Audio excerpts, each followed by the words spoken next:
That speeder and come back around. It's a new leaf, Steve. I'm going to do properly now. I'm not going to be slovenly. I'm sitting up straight, you see. Yep. And it's going to be a proper DJing, because I think coming up soon, some great tracks, including a new one from Abs and an old one from Snow. Informer. You know me, Daddy, Mr. Me, eka boom, a licky boom boom down. I'm joking, of course. We've got some fantastic tracks. There's some great chat, and we've got Carl with some me, great Steve. chat. Steve. I'm Ricky Gervais on XFM 104.9. There he is indeed, with him, Steve Merchant. And Karl Pilkington, of course. Say hello, Carl. All right. Yeah, nice. And you say you read... The beginning of a radio show is very much your wares, your shop window, laying out your stall. I don't think you could choose a better track than The Only Ones, Another Girl on the Planet. I'd love to hear it. One of my favourite intros, that. Amazing. Oh, that was dangerous, because I once heard on Capital Radio, this has got to be the greatest rock intro of all time. And they played Money for Nothing by Dire Straits. Brilliant. Yeah, I can just imagine them putting their head down. I remember a friend of mine, when I was at school, he just bought a car, and he took me outside to show off the stereo system, Money for Nothing. Really? He just played that. I've never heard the song before. Just played that for its entire 4 or 5 minute duration. It is a good song for the sound system. Yeah, it's a good song for showing off intros and sound systems. Exactly. Yeah. You said you were driving along earlier. You saw someone. Yeah, it was one of those zooped up sort of sporty saloons. Nice. You know, the big like a Mondale or something, those big, and it was blaring out, and the bloke in it was sort of like, I could tell he was 24, but already going bald. Yeah. From like obviously his estate agency job, not jail. Yeah. But he's made a bit of money, and and the stereo system was ridiculous. I mean, so loud, and it was going through Covent Garden. He was playing Snow in Informer. Do people remember Informer by Snow? It was a big tune in my I don't know. It's great. Yeah, I always enjoy it. Can I bring that in next week? Can we play Snow next week? Well, you can play a tiny little bit. Tiny little bit of Snow. Yeah. Informer. Do you remember Snow, Carl? Yeah, you loved it. Yeah, big tune. Yeah, loved it. Oh, did you? Big tune from the 90s. Happy song, isn't it? Rick, you were saying that you've turned over a new leaf. Yeah. Is that in all aspects of your life, or is that just in your broadcasting career? Because the reason I bring that up is because, do you want to describe what you were eating just now when we came in? Because you're a 40-year-old man, you've put on a little bit of weight, so presumably you're watching what you eat. Well, no, but it sounded exotic. I went into a cafe and they didn't have a cheese sandwich. Right. And can I describe what it looked like to me? Right, it looked to me like a big slab of cheese. You've just got them to just cut off a big block of cheese, like the size of a CD case, or one of those double albums, right, of cheese, right, and just lightly melt that for me so it drips over my hand and it gets really greasy in the bag. But just lay some strips of bacon on the top. Yeah, but listen, you've embarrassed yourself. Is that what it was? No, it's a croque monsieur, so it's French. It's a what? A croque monsieur. A croque monsieur. Yeah, and so I thought, I've never heard of a croque monsieur. You're having let's see, you've embarrassed yourself. Is that how it's pronounced, or is it croque monsieur?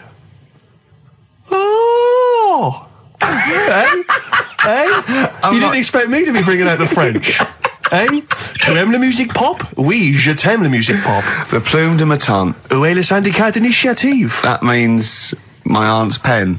So what was it then? It was a croque. Yeah, and it was just too greasy. It was just too, and it was all wobbly. I like toast, like it to be crisp. Sure. That's the thing with like, what? This is rubbish. Play Coldplay. Back to form there, Oasis and Little by Little. This is XFM 104.9. I'm Ricky Gervais. Who are you? My name's Steve Merchant. Good to see you. Thanks. With us, the producer in the studio is Karl Pilkington, and he'll be doing the buttons. Yeah, you made a good effort there, but once again, got bored. Words are your enemy, Rick, and they defeated you once again. Just run out of steam with the sentences. Every week I think, well, I'm really going to make an effort now. I've chosen some records. Yeah. That's it. That's as far as it goes, isn't it? Yeah. Maybe you should write out what you're going to say at the top of the show. Write that out. Get a nice big crayon. I like to keep a little bit of, a little bit of something, a little bit of spark, a little bit of liveliness to it. Sure. How are you? Good to see you. Yeah, it's great. It's great to it's great to be out of the house again. Yeah. Oh yeah, just I was going to say, because we've been doing this for a long time now with a little break, but XFM are bringing new listeners all the time. I've heard 4 or 5 a week. Really? Yeah. New listeners tune in to XFM 104.9. Beware. Yeah. And we might take it for granted the people that know who we are, know who you are, know who Carl is. Sure.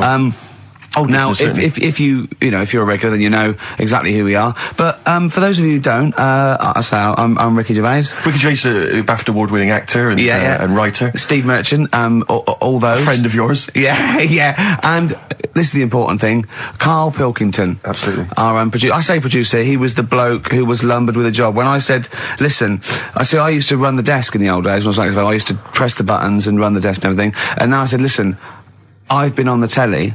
I do not press my own buttons.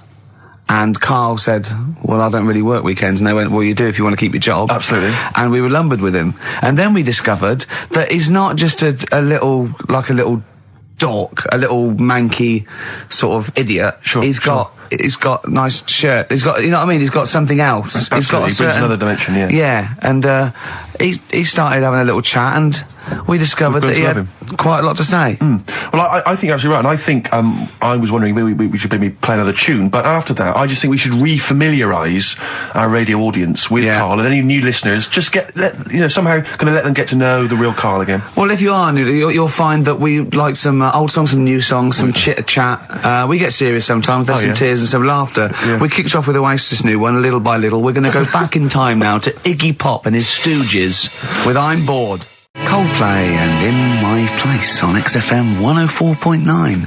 I'm Ricky Gervais. With me, Steve Merchant. Hello Steve, there. how's it going? Lovely to be here. Yeah. Karl Pilkington there, pressing the buttons. Great to be here. Yeah. How long can you maintain it?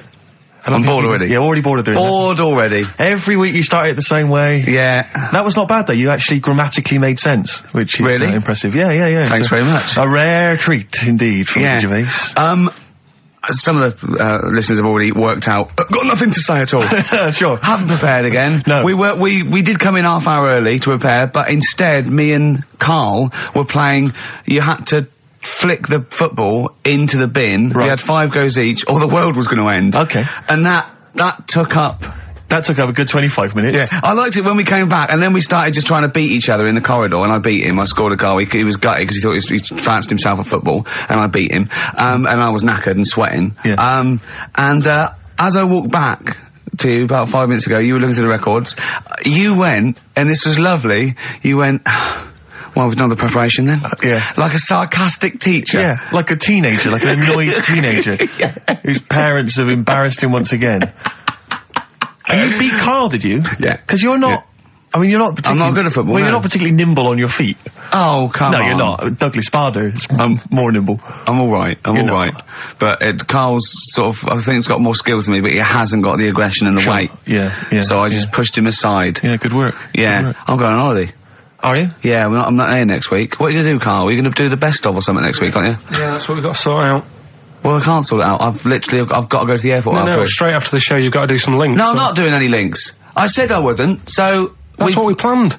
No, we didn't. I said I'd do some during the show, and then you I thought you were joking. I honestly can't do it today, so we do some during the show. What are you going to do? Just put the shows that we've done in this year? Sorry, guys. I hate to interrupt. This is the sort of stuff we should have been discussing when you were playing football.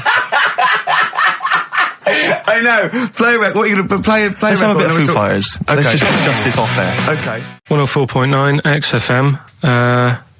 You alright? This is Karl, producer of Ricky Gervais and Steve Merchant. They're not about today. Ricky's on holiday. Steve couldn't be bothered. So I'm left here with all the DATs. That's a digital audio tape of all the shows they've done since they've been here over the last, I don't know, year and a half or something. So we'll play you some of the best bits. Alright, so here's the first bit. I just wish we could maybe tape the bits we're not on air, just because that's when Karl comes into his own. Yeah. He just said to me, I don't know what I was doing, I was sort of like pottering around, dancing around, doing something annoying probably, and he just looked at me, I don't know, and he was looking at me, and I looked back, and he went, have you ever used a Y-front properly? Genius. It's a great question, because the answer's definitely no. Definitely no. Does anyone use their Y-front properly? And by that, I mean, get your winky out of the little sort of slot provided, as opposed to like put it to one side or pull them down or whatever. Has anyone used a Y-front properly? I don't think I've ever done it. I don't think I've ever done it. I've never seen anyone in a toilet doing it, Rick. You should be looking. I wish I hadn't said that. I caught you. Really? Yeah. That's actually how you prove people are gay. Yeah. Get them into this conversation. Yeah. It's a trap. Yeah, it's a trap. It was the trap. Yeah. I'm not gay, by the way. Yeah. You didn't prove I was gay. I double bluffed you. As I knew the old gay trick. I thought it was the old gay lord say no thing. That is another method. Yeah, there's innumerable methods of doing it. That's how Oscar Wilde was caught. Yeah. Yeah. What happened there? Well, the judge went to him. Did you see that film last night? Gaylord Say No, and he went no, and they went take him away. Yeah. Take him down to the cells. Yeah, take him to Reading. It is true. Well, it originated in America. Yeah. So many of these things do. It's Yeah. a brilliant point, Carl. I'd like to hear from anyone listening they'll just lie, wouldn't they, I suppose? Yeah. I don't even use sort of flies. No? Usually. I sort of pull my boyfriend, my sort of tracksuit. That's why I wear sort of like elasticated waistbands all the time. Exactly. Just sort Speed. of like... Yeah. Yeah, you got to get in there with the minimum of effort. Yeah, and out. Sure.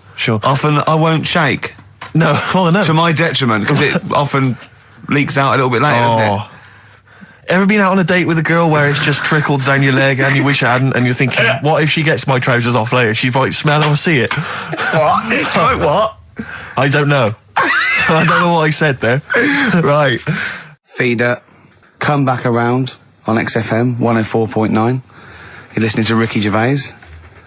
Yeah, I'm with him as well, Steve Merchant. I was thinking of dropping that. What? Thinking of dropping that, just going, because it's just too, that's all that. I'm Ricky Gervais, with me Stephen Merchant and Karl Pilkington too. I mean, get to the music, so it's, hi, I'm Ricky Gervais, this is XFM. Sure. Here's Radiohead. Yeah. Something like that, come out, that was Radio on XFM, I'm Ricky Gervais. Tony Blair, what's he all about? Yeah. That sort of, Snap, I went fast, because I quite, on a serious note, and you've always been saying it, I listened to an old show, because when Karl was compiling those things, I listened to an old show, and I listened to me, and I'm really concentrating now, because I sounded like the most inarticulate, brain-damaged older drunk I have ever heard given a show. Yeah. I mean, I was shocked. Not finishing sentences, leaving out words, slurring, just doing noises that you understand because you know me. Yeah. So I'm really going to make an effort for the listener. Yeah, it's not going to happen, is it? You're going to give up after about 3 But I thought records. you were joking. And I thought it was like, oh, he's taking the... There? Did it then, you see? Again, I don't quite know what that sentence meant. No, but... Well, of course, I've got also your body language and your facial gestures, but obviously the listeners have got nothing else. They've just got the voice. They've just got the voice for it. That's all they've got. That's all they can rely on. Yeah. And when Karl Pilkington is the man holding the show together... When he's the that's most quite damning. articulate. Exactly. Exactly. How did I come across? You came across as lovely. I mean, I did an interview yesterday, right? And I was trying to describe you to this journalist, and I was going, it's like a cat can talk. Because the things you say, I just want to know what your world is. You know when a cat comes in, you go, where have you been? And it looks as you're like, you know, it can nearly understand you. And you're like, oh, I wonder, I'd love to know what that cat thinks. And with you, it's almost like we've got one. Yeah. Yeah. Did you like that? You can also lick your own testicles, I think, can you? So, yeah. Did you play the Doves? And Envy on XFM 104.9. I'm Ricky Gervais, with me Steve Merchant. Absolutely, yeah, hello. That clang you heard there isn't Karl. No. Karl's away. It's Sturgis. Claire Sturgis is here. Yeah. You'll know her from the Claire Sturgis show, but we know her from our early days on XFM, Yeah. and, you know, we're good friends. It's sort of like old times, isn't it? And Karl is had a little surprise birthday present. What's for the me. story with this, Claire? Because I don't know Well, about this. do you know, I came in on Monday expecting to see his little smiley face, as usual, and it's always not here. Yeah. What do you mean? So, apparently his girlfriend had surprised him and dragged him off to the Caribbean for a week. Wow. No, Canaries, isn't it? Oh, I mean, I don't Yeah, know. he likes the Caribbean. He likes the crabs. Yes. Yeah. I thought he was bored of the Caribbean. I thought he didn't enjoy it last time. No, he loved it, didn't he? No, I don't think he did enjoy No, the it's crabs. Tunisia he didn't like. Right. He's been travelling, hasn't he? I know, yeah. He gets he about. didn't like Tunisia because there's flies the size of matchboxes. Of course. And, and midgets in the kitchen. No, there's nothing wrong with that. Yeah. Midges or midgets? Midgets, he said. Right. In It the was kitchen. midgets. He wasn't saying anything bad. He said that there were lots of midgets in there. Lots of midgets in the And kitchen. I thought it was he'd gone away to some sort of like theme holiday. Yeah. But no, this is I think Gran Canaria or the Canaries or whatever it's. And how called. old is Karl? 30. Is he 30? Is 30 this last 3? week, I think. Yeah. Oh, so it was actually a birthday present. Oh, Yeah. Yeah. Okay, I just so, thought, but that's all right. So have you got a competition that you can regale us with, Claire? Because obviously Karl provides a lot on this show. Hold on. We could do White Van Claire. White Van Claire. Yeah. Are you familiar with this? We ask No. you questions, topical questions, just Okay. getting your opinion really on the week's news. Okay, yeah. It's on the If you spot. look forward to that. But you know I'm a little bit, you know. A little bit simple. That's well, fine. just a little bit, you know. What? What? I always sit on the fence. Don't Oh, I? right. Well, don't You sit on the remember? fence. You see, But the worst thing there was she was saying I'm a little bit like, you know, liberal or undecided, and you went simple. Yeah. You Well, assumed. I didn't know. I thought I'm a little bit, coked up? I don't know. Who knows? It's Sturgis. Anything could be possible. But the other thing is with Karl, we didn't know how good value Karl was until we asked him sort of intelligent Well, this is questions. true enough, yeah. Because he looks quite intelligent. Well, this doesn't is he? it. I mean, So the thing with you, Claire, is I don't think we've probed you enough. We don't know what, You your views haven't are on a probed lot of me things. enough, But we actually, don't know what Steve, your no. views are, you know? That's what I'm saying. in. We don't know where you stand. I mean, don't sit on the fence. This is the new Claire Sturgis. Okay. Yeah. Okay. All right, we're Yeah, going to delve deep, find a personality in there, Claire. Let's go back All to right. the old days. How about a bit of the Smiths? That was beautiful, Rick. Go on. Oh, you've been practicing Dates. Richard Ashcroft. Check the meaning on XFM 104.9. We're back, Steve. It's Saturday. That's true enough. Steve Merchant, that is. Hello there. I'm Ricky Gervais, obviously. Hello there. Carl's still away. Claire Sturgis is back. That's Hello. absolutely true. Yeah. Hello there, Claire. Nice to see you. So, I think a lot of people were hoping that Carl will be back this week, but we're pleased to have you. No, they were actually. I did get some emails during the week. We're saying what?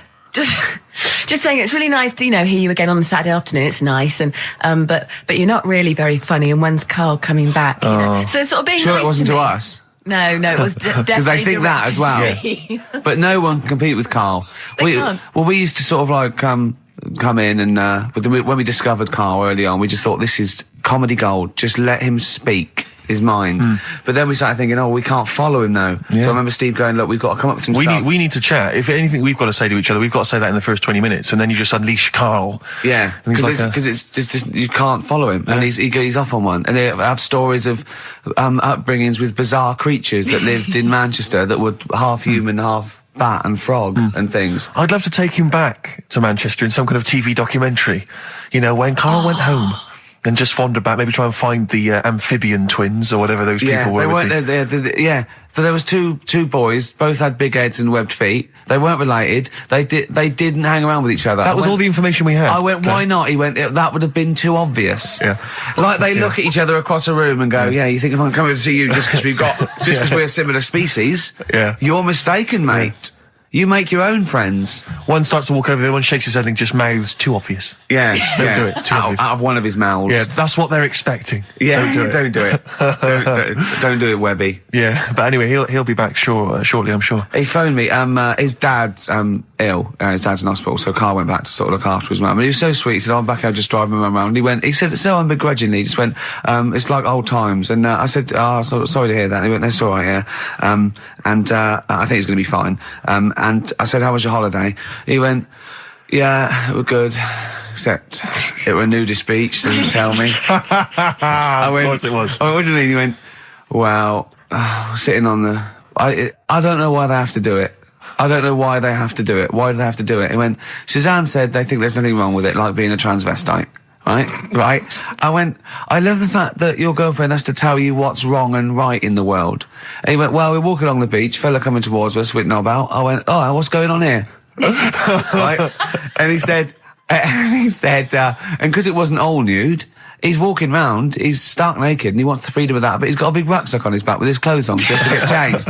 He went, so what's the point in that? Right? And I went, he should just carry the book. He went, what, and covered it up when he went, oh yeah, good idea. See?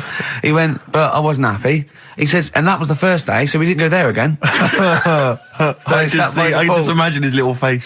Yeah, just going, all right, gobsmacked. That's out, Yeah. that's out. What's that doing out?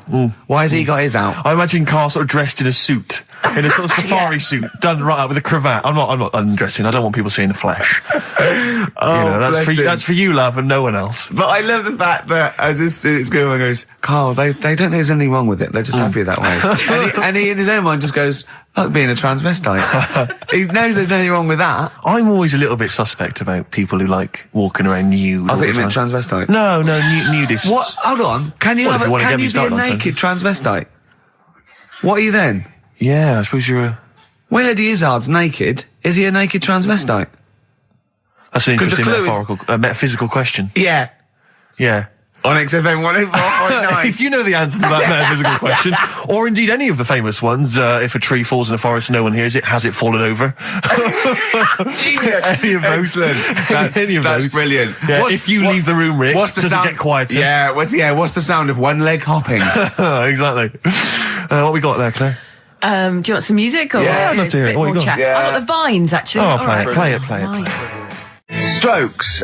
Someday. I'm already annoyed. I've been I'm in here a bad 3 mood. minutes and I'm already annoyed. Yeah. I'll bring back Claire, I'll tell you. No, it's not his fault. It It's the whole is. place. The library's shite. I tried to get. Oh God! I had to go Chill, to Capital chill. Library. Chill. Fancy that. I had to go to Capital Library to get a couple of records I wanted. Right? Place is falling apart. The email's not working. It's so shoddy. He's had 2 weeks off. On holiday. I mean, they might as well bulldoze this, honestly, because for all the, It is ludicrous. and we get paid peanuts. You get paid, do you? Oh, and it really annoys me to have to fight. Oh, anyway. Anyway, just calm down. 104.9, I'm Ricky Gervais, with me Steve Merchant and Karl Pilkington. Karl, you're back. Alright. How was it? What, the holiday? Yeah. Well, it wasn't all fun, was it? Because my dad was in hospital. Oh, but he wasn't during the holiday. Not during the holiday, though, was he? You came back from holiday and then found that out, didn't you? Yeah, but it happened when I was on holiday. Did you know that, though, when you're on holiday? No, because I didn't take my phone with me. Well, that's the weird question. thing is, Yeah. I got a feeling when I was sat there, because it normally happens. It wasn't a nudie speech, was it? When I first went away, you saw that old fella with his packet out. When I went to Ibiza, right, I had a feeling, and I called home. My dad had punctured a lung. When you say you had a feeling, what do you mean a feeling? Just like, I should call home. There's something not right. But this time, very specific feeling. How did that manifest itself? How did you get that? What kind of feeling? Is that tingling thing? I'm getting a bit of a lung feeling. Yeah. A bit of a dad lung feeling. That feels like a punctured lung. Hold on. Well, anyway. No, but anyway, the holiday was good. We talked about it last week. Well, let's probe Karl about his holiday, because, Okay. that's the sort of thing that audiences will stay tuned for, Rick, I'm pretty certain. Yeah, sure. Find out about you know more about this radio business than me. You know, That's true you enough. hooked them already. Indeed, yeah. Well, also, yeah. I'm thinking we've got nothing. So now, we may as well save that. No, I resent it. I used to put a lot of work in, but no, I think of the money, which is, for me, pretty shoddy. Well, you know yeah, what I mean, I don't usually you get make out of an bed awful for lot of cash. Well, exactly, yeah. And, the whole thing is, the whole setup. It was raining today. I thought, I should have a cabin. And then the sun came out, so I walked in again. Ah, dear. How are you? But, I'll tell you what, I got a bit criticised last week as well, that I only played ballads and same songs, so I'm gonna rock out this week. Oh, I've been down to the Capitol Library Right. to get some good tunes. And, what about a little bit of AC/DC? Oh. Took me all night long. Let's hear it. Doves, Caught by the River on XFM 104.9. I'm Ricky Gervais, Steve Merchant, Hello there. Karl Pilkington and everything. No, I'm going to be honest with you. A Go on. little bit hungover, Yeah. didn't feel very well. Yeah. I don't know if I'm hungover or still a bit drunk, but I don't feel... You sound like you're still a bit drunk. Yeah, so But what then I'm worried you do about... every week, so... But what I'm worried about is that the standard will slip. Yeah, Sure. if I'm not right on the ball. And the other thing is, I haven't had a lot of time to prepare the show today, Okay. so I don't, I don't really, I don't feel, 100%. yeah, I haven't done the Karl. Right. Look, Have you finished that sentence? I don't make me laugh because it hurts as well. And there's another side effect to me being a little bit hungover or drunk or whatever, right, is that I can be annoying. Right, yes. Because just to amuse myself, I sort of like turn my body off a little bit and just poke and like that and annoy people and that. I want to sort of like. Well, you do climb- the physical equivalent of freewheeling. yeah, don't yeah. you? You just I sort of want to climb on Karl and go to sleep on him. Yes. Do you know what I mean? Yes. They'll both annoy him and it'd be comfortable. Yes. Which is, can be annoying. Just a little thing, just to make this show a bit easier. If you'd put your hand up when you want one of us to speak, because I'm not quite sure when the sentences are finished. The hands are up. Okay, good. So, The hands are up. okay. Okay. Good, alright. Okay. Are you gonna just keep them up the rest of the show, or? No, Karl, do what you, huh? Good, alright. Do you want to, is there an excuse as to why you're a bit hungover? Too much wine. Okay. All Last right. night, yeah. Yeah. Good. Thanks for Okay. that. Because this is the only work you've got to do all week, isn't it? It's like, unless I'm very much mistaken. You don't have to do anything. You just sit at home eating cheese. Yeah. And then occasionally you do a bit of sort of shadow boxing. And that's exercise. And then you sit and watch TV. Yeah. Is that roughly what you did this week? Yeah. Uh-huh. So this is the only 2 hours you had to do anything for all week. This is you had to prepare for Yeah, this. but who can plan a hangover? Right. You'd think, Karl, you said you had some stuff. Yeah. What have you got? Can't wait. I love the fact that, whereas I was a little bit slow, Karl there leapt into action to keep this show afloat, keep the pace up. Go on. Right, well, Karl, are you hungover as well, or? I'm just a bit annoyed because I'm with you. Do you know what I mean? He Yeah. hasn't got much to do all week. You're having a laugh. What? What angers me is I kind of hope that maybe I could have quite a long career in radio, and I sort of feel like I don't know, the word sinking ship. Those words spring to mind. But because it feels like, I mean, Carl, you're just a chancer anyway. You weren't even supposed to be on air, and we've made you into something of a household name, and that's cool. household name. And Ricky's already a celebrity. He's got it stitched up. He's got corporates. He's got voiceover work. But I've got nothing. I'm running on empty. I'm not nothing. I've got nothing. I'm sort of dependent a bit on this. financially. And, go on then. What and you two are sort of bringing it down, really. Right. Do you reckon I can get my own show, Carl? Carl. Tell them what I did out there with a bit. No, Carl, tell them how funny I was out there with a bit in that a minute ago. So anyway, come on, I'm bored of this. I'll tell you what. will we tease them with what we've got coming up next? Yeah, Carl, tease us after the next record. I think we've already got them for 2 hours. Yeah, we've hooked them, Carl. Don't worry, this is textbook radio. What's this? Barbie on board. Yeah. Doves. Caught by the River on XFM 104.9. I'm Ricky Gervais, with me Steve Merchant and Karl Pilkington, doing the button stuff. Actually becoming a little bit of a producer. Carl, he's put a bit of work in, hasn't he? He's come up with a few games, and we made him. He's getting a bit stressed when we shout at him because the mics don't work or it's hanging off. It was too hot in here. He couldn't get the thing working last week. I mean, I really would throw this studio away and get a real one. Yeah. Well, I'd get one of those ones you can buy for like tenner from Argos. Argos, yeah, like Bon Tempe. My first studio. my first with a little broadcasting picture studio. of Carl on it. Yeah, exactly. That'd be great product placement. What have you got this week for us, Carl? Because again, we've put I said I would put. I'm not hungover, but I've put nothing into Rick, have you done any work for this week's show? No. None whatsoever? No. Okay, Carl, what have you got? What have you got? Quick. Keep them. It's 5 past. They're turning over already. They're finding other things. There's melon stew. There's everything. Well, go on. We've got after the success of last week, Rockbusters. Okay. We're doing that again. Sorry, were you on the same show as us? I thought it went all right last week. Yeah. Okay. Good. Right, so we'll be doing that. Got some nice prizes, which. What prize? What arbitrary films have you got? Have you got? Don't tell her yet. Don't. No, I'll tell you what. If it's Children of the Corn 2, then can I enter this competition? There you go. What is that?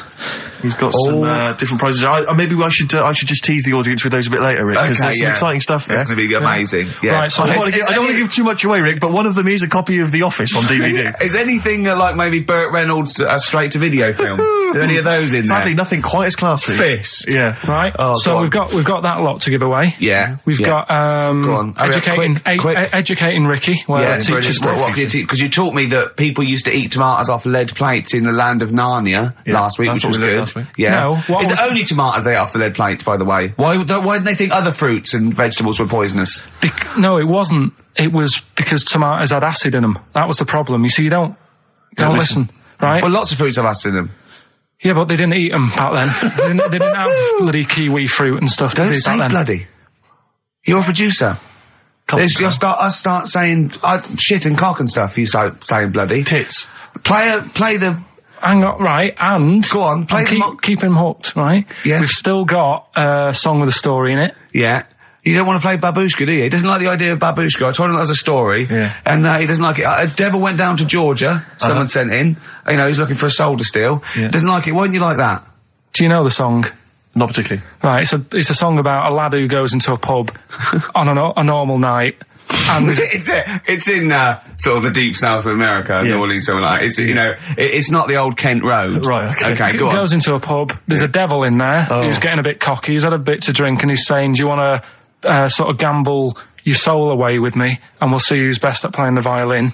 Yeah. And I think the lad wins in the end, but it's not real enough. Whereas the one.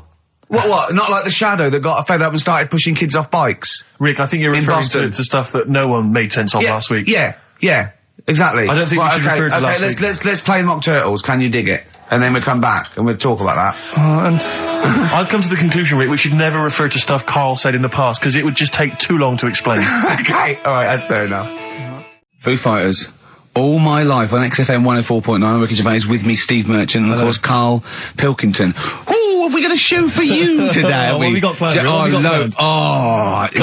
Loads of stuff, and 2 hours of it. Right. And all the records. Specifically, what sort of stuff have you planned for us? Because I know you've been working hard. What have you done? Well, you know, I've been busy this week. I've been house hunting, I've various things, but I know you've had the whole week off. Right. So what have you been up to? Go on, Karl, tell them what we've got. Tell them what we've planned, all the stuff you've done. What have you got? But Rick, specifically, what have you come up with? Quick, because people are getting bored. Tell us what I've come up with the music. Right. Obviously, we've already planned that. We planned that last week, so that's all done. But what have you yourself contributed to today's show? I got a text message today from Ross Noble. You know Ross Noble, the comedian. It was on. Have I got news for you? Right. He says, ask Carl if he woke up with ladies' boobs, would he just put a dress on and live as a lady, or would he just be a man but with these boobs? Carl, it's a good question. I know that happened to Ross, so he's throwing that one out at you. It did in a way, because he ate pizzas for a year, didn't he? Yes, he did, yeah. And he got a lovely pair of breasts. Yeah. Go on. Probably just find a loose-fitting jumper, go to the doctor's. What would you say to the doctor? How would you explain this phenomenon to the doctor? So you'd be happy with this because you believe in shite, like no. Go on. But it can happen, because I told you a couple of weeks ago how that can happen. How you can wake up with breasts if you're a fella. I told you. Go on. Haven't you remembered? No, I funny that, innit? Go on. Have you, Steve? No, I don't remember this. Did you tell us on air? Yeah. It can happen if you go to Argentina and have a steak. You can wake up with breasts. Because I'm sure I'd have remembered that. Pull the other one. Look, he likes that. Is that what you've come up with this week? That joke? Yeah. Brilliant. Play a record. It's going to be a dynamite show. Songs you want listen, look, I'm going to play some classic tunes today. I'm going to educate the youngsters, Steve. Right, now, you've all heard of Lou Reed, you've all heard of Velvet Underground, but, have you heard of Venus in Furs, Carl? Shiny, shiny, shiny boots of leather. Oh, on me. Very Hot Chilies there. Oh, yeah, indeed. The Zephyr song, Red Hot Chili Peppers on XFM 104.9. I'm Ricky Gervais, with me, Stephen Merchant. Hello there. Over there, little Karl Pilkington. Indeed. See the write-up in Heat this week? No, is it good stuff? Basically Carl's show. Yes. Which is fair enough. No, I mean, he's the only one doing any work. I know. He's the only one contributing. We thought no one had noticed, but Heat were on it straight away. Yeah. They picked out, I read it to him over the phone. It said, 2 hours of black music and everything, right? Karl Pilkington, he does Educating Ricky, where a strand where he educates Ricky, and Rockbusters, which is loosely based on Blockbusters. It says, basically you'll be tuning in for that. And I read that to Karl and he went, oh. And I was going to drop it. You weren't, were you, Carl? So he believed the hype. Yeah, I think you've got to, it's like... You've got to mix it up, is what you're saying. A lot of people are saying to you at the moment, are you going to do another series of The Office? It's kind of like that. I've got to decide whether it's right to move on with it or do something different. Is it dead in the water? Yeah. So what's your decision? I mean, maybe, are you... We'll probably keep it for this week. Sure. And see how it goes. Okay. You've got anything else on the back burner? Any other ideas? Nothing. I'm still sort of. Do you know I came up with a load of game items? Well, I remember there was one that was based on fast food. There was, the Rice is Right. The Rice is Right. Now, just run the rules past me again. We had to identify whether it was a Chinese meal, rice or steamed rice. Well, either. Basically, it was a Chinese restaurant or an Indian restaurant. But is it true that you played this at home with your girlfriend and it was clear you could always tell which was which? Because one had an Indian sounding name and the other was Chinese sounding. No, it did work once. I managed to pick some sort of duck dish that sounded a bit Indian. Right. But then it wasn't Bombay duck, was it? Which is actually a piece of fish. You don't know. He wouldn't let me put, that whipped cream in the fridge. I saw that. I thought that's fun. Yeah, he wouldn't let me put it on him with shaving foam. Oh. Yeah, but every week we have this. Do you know the other week, Steve? I didn't tell you this, right? He comes in straight away. I'm trying to talk about sorting the show out. What we're going to do? How we're going to keep it good for 2 hours and that. Grabs a pen, he says, let me draw 666 on your head.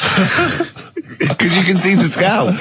I said, don't do that. He goes, all right then, how about we meet halfway, put 333.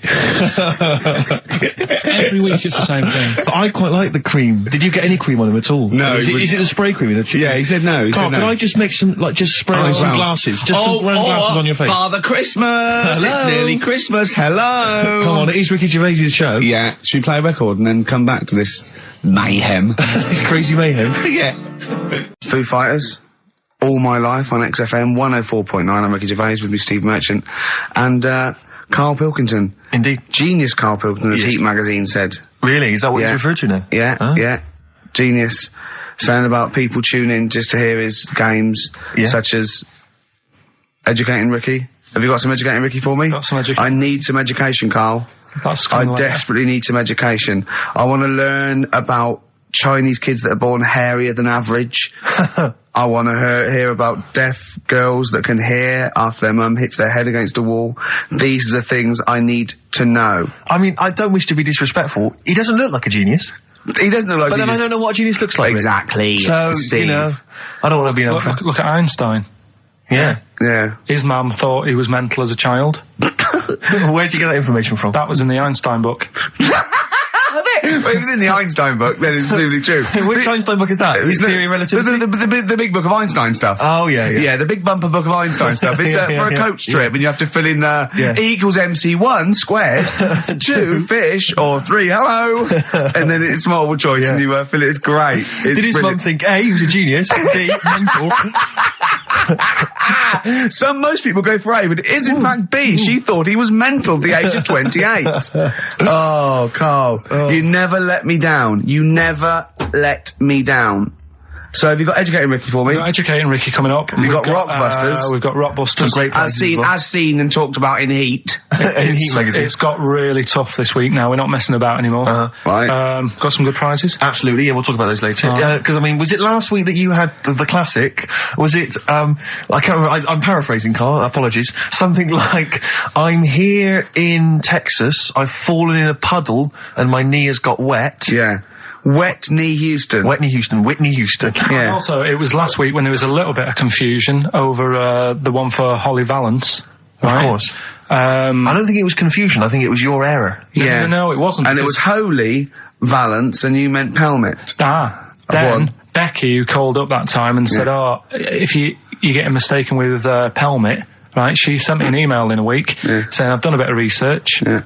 It was my fault. I've made an error. Yeah. It is a Valance. Okay. And I know about Valances. As I told you last week, at the very end, my auntie loves them. Yeah. Right? She makes them. She started off just like putting them on top of the sort of window around the curtain.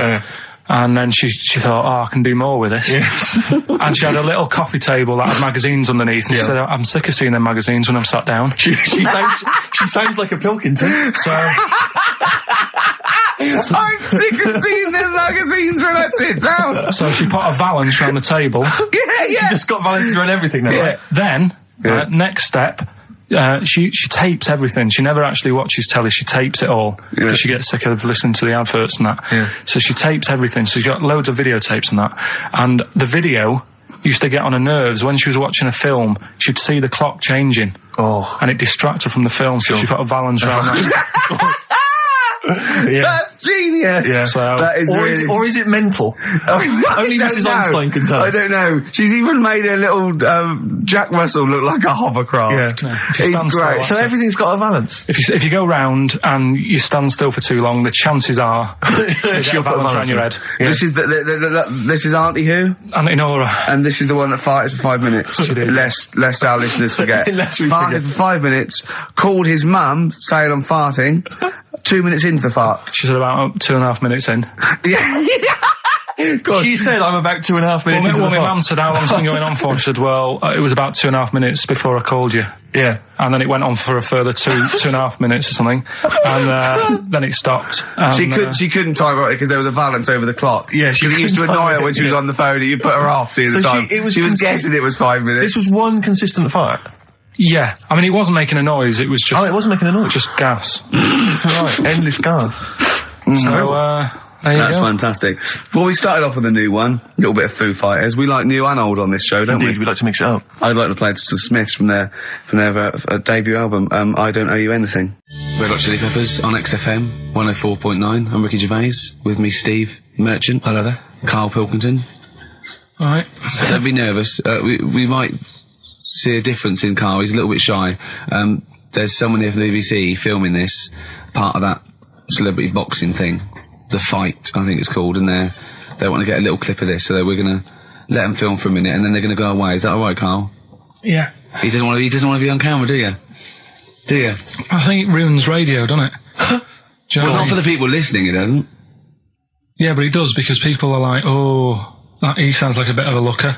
What, you? Yeah. And then they'll see it on the telly, and they'll go, God, yeah, his head is round.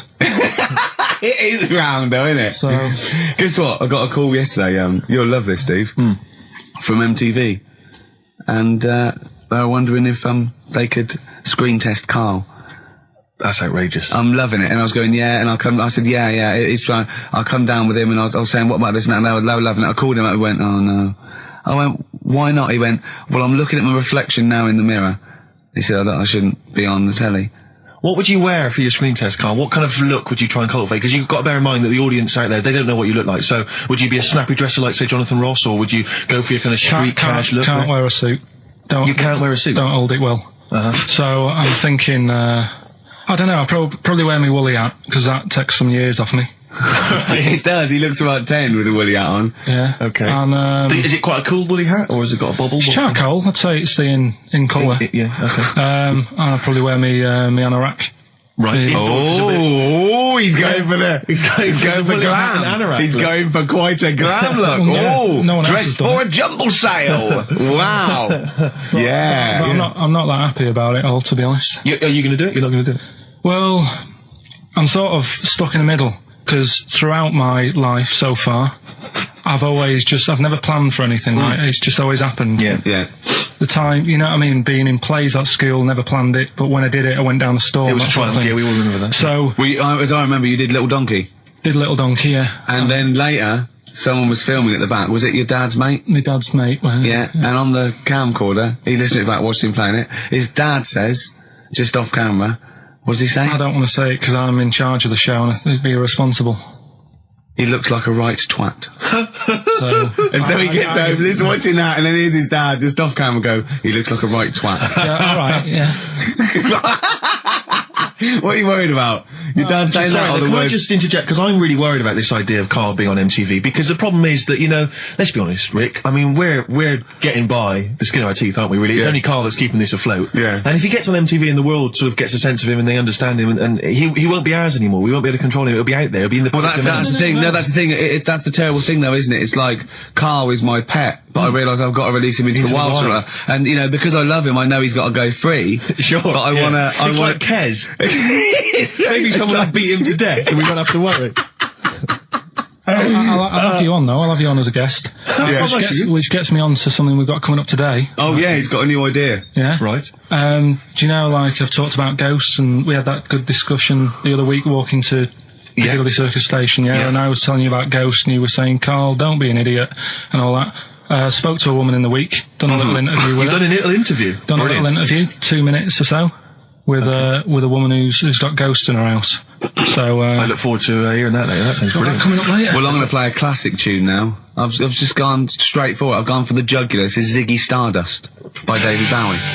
Oh yeah, the smooth indie sound of Richard Ashcroft. The Science of Silence on XFM 104.9.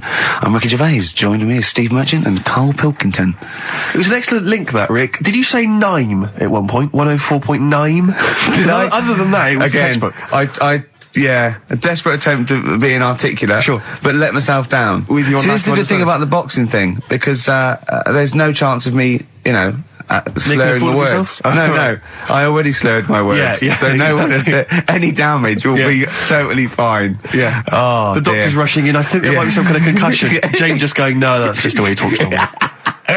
But because I'm thinking maybe, did you start the show with that particular kind of manner? Just because obviously a lot of new listeners, I imagine, thanks to the massive poster campaign, and you obviously want to impress them and charm them. There's a few examples today of irony coming back and biting you. Yeah. That seemed like a funny idea at the time, me posing that. But Jonathan Ross phoned me up when they first went up and he just said, I've just seen a big poster of a predatory gay. Yeah, you do look a little bit hello, what's your name? Would you like to sit down here?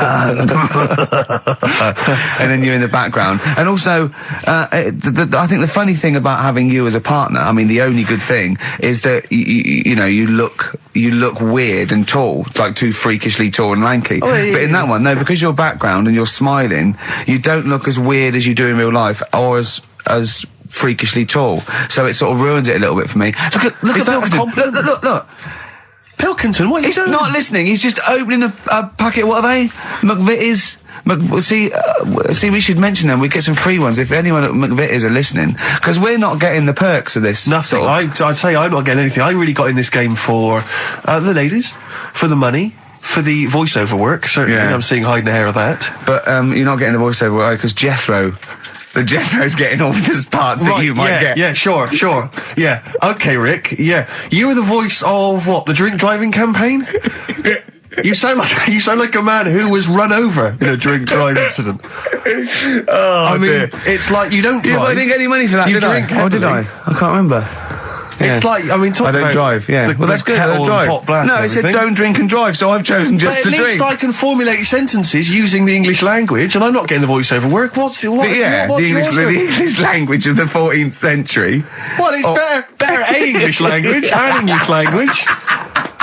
Rather than whatever kind of Middle England language you speak, the language of the hobbits. All right, Carl. All right. So you're eating a Joe, biscuit. I biscuit. can't believe it. Are you bored with this already? Do you know what? MTV called me last week. They called me again yesterday and said, when can they come down to do they're coming down next Saturday, by the way, to do a little screen test for you. They're going to sort of just film you with a little camcorder. You said this. They're going to film you. Are you alright? Do you want to, are you hungry? Do you want to go out and have a meal? I can't believe you're eating while I'm on air. No one can hear that. Do you know who I am? No one can hear that. Explain who I am. Well, that's Ricky Gervais, right? He's made his name on TV. Yeah. Okay. He's done any number of corporate gigs, and they pay silly money.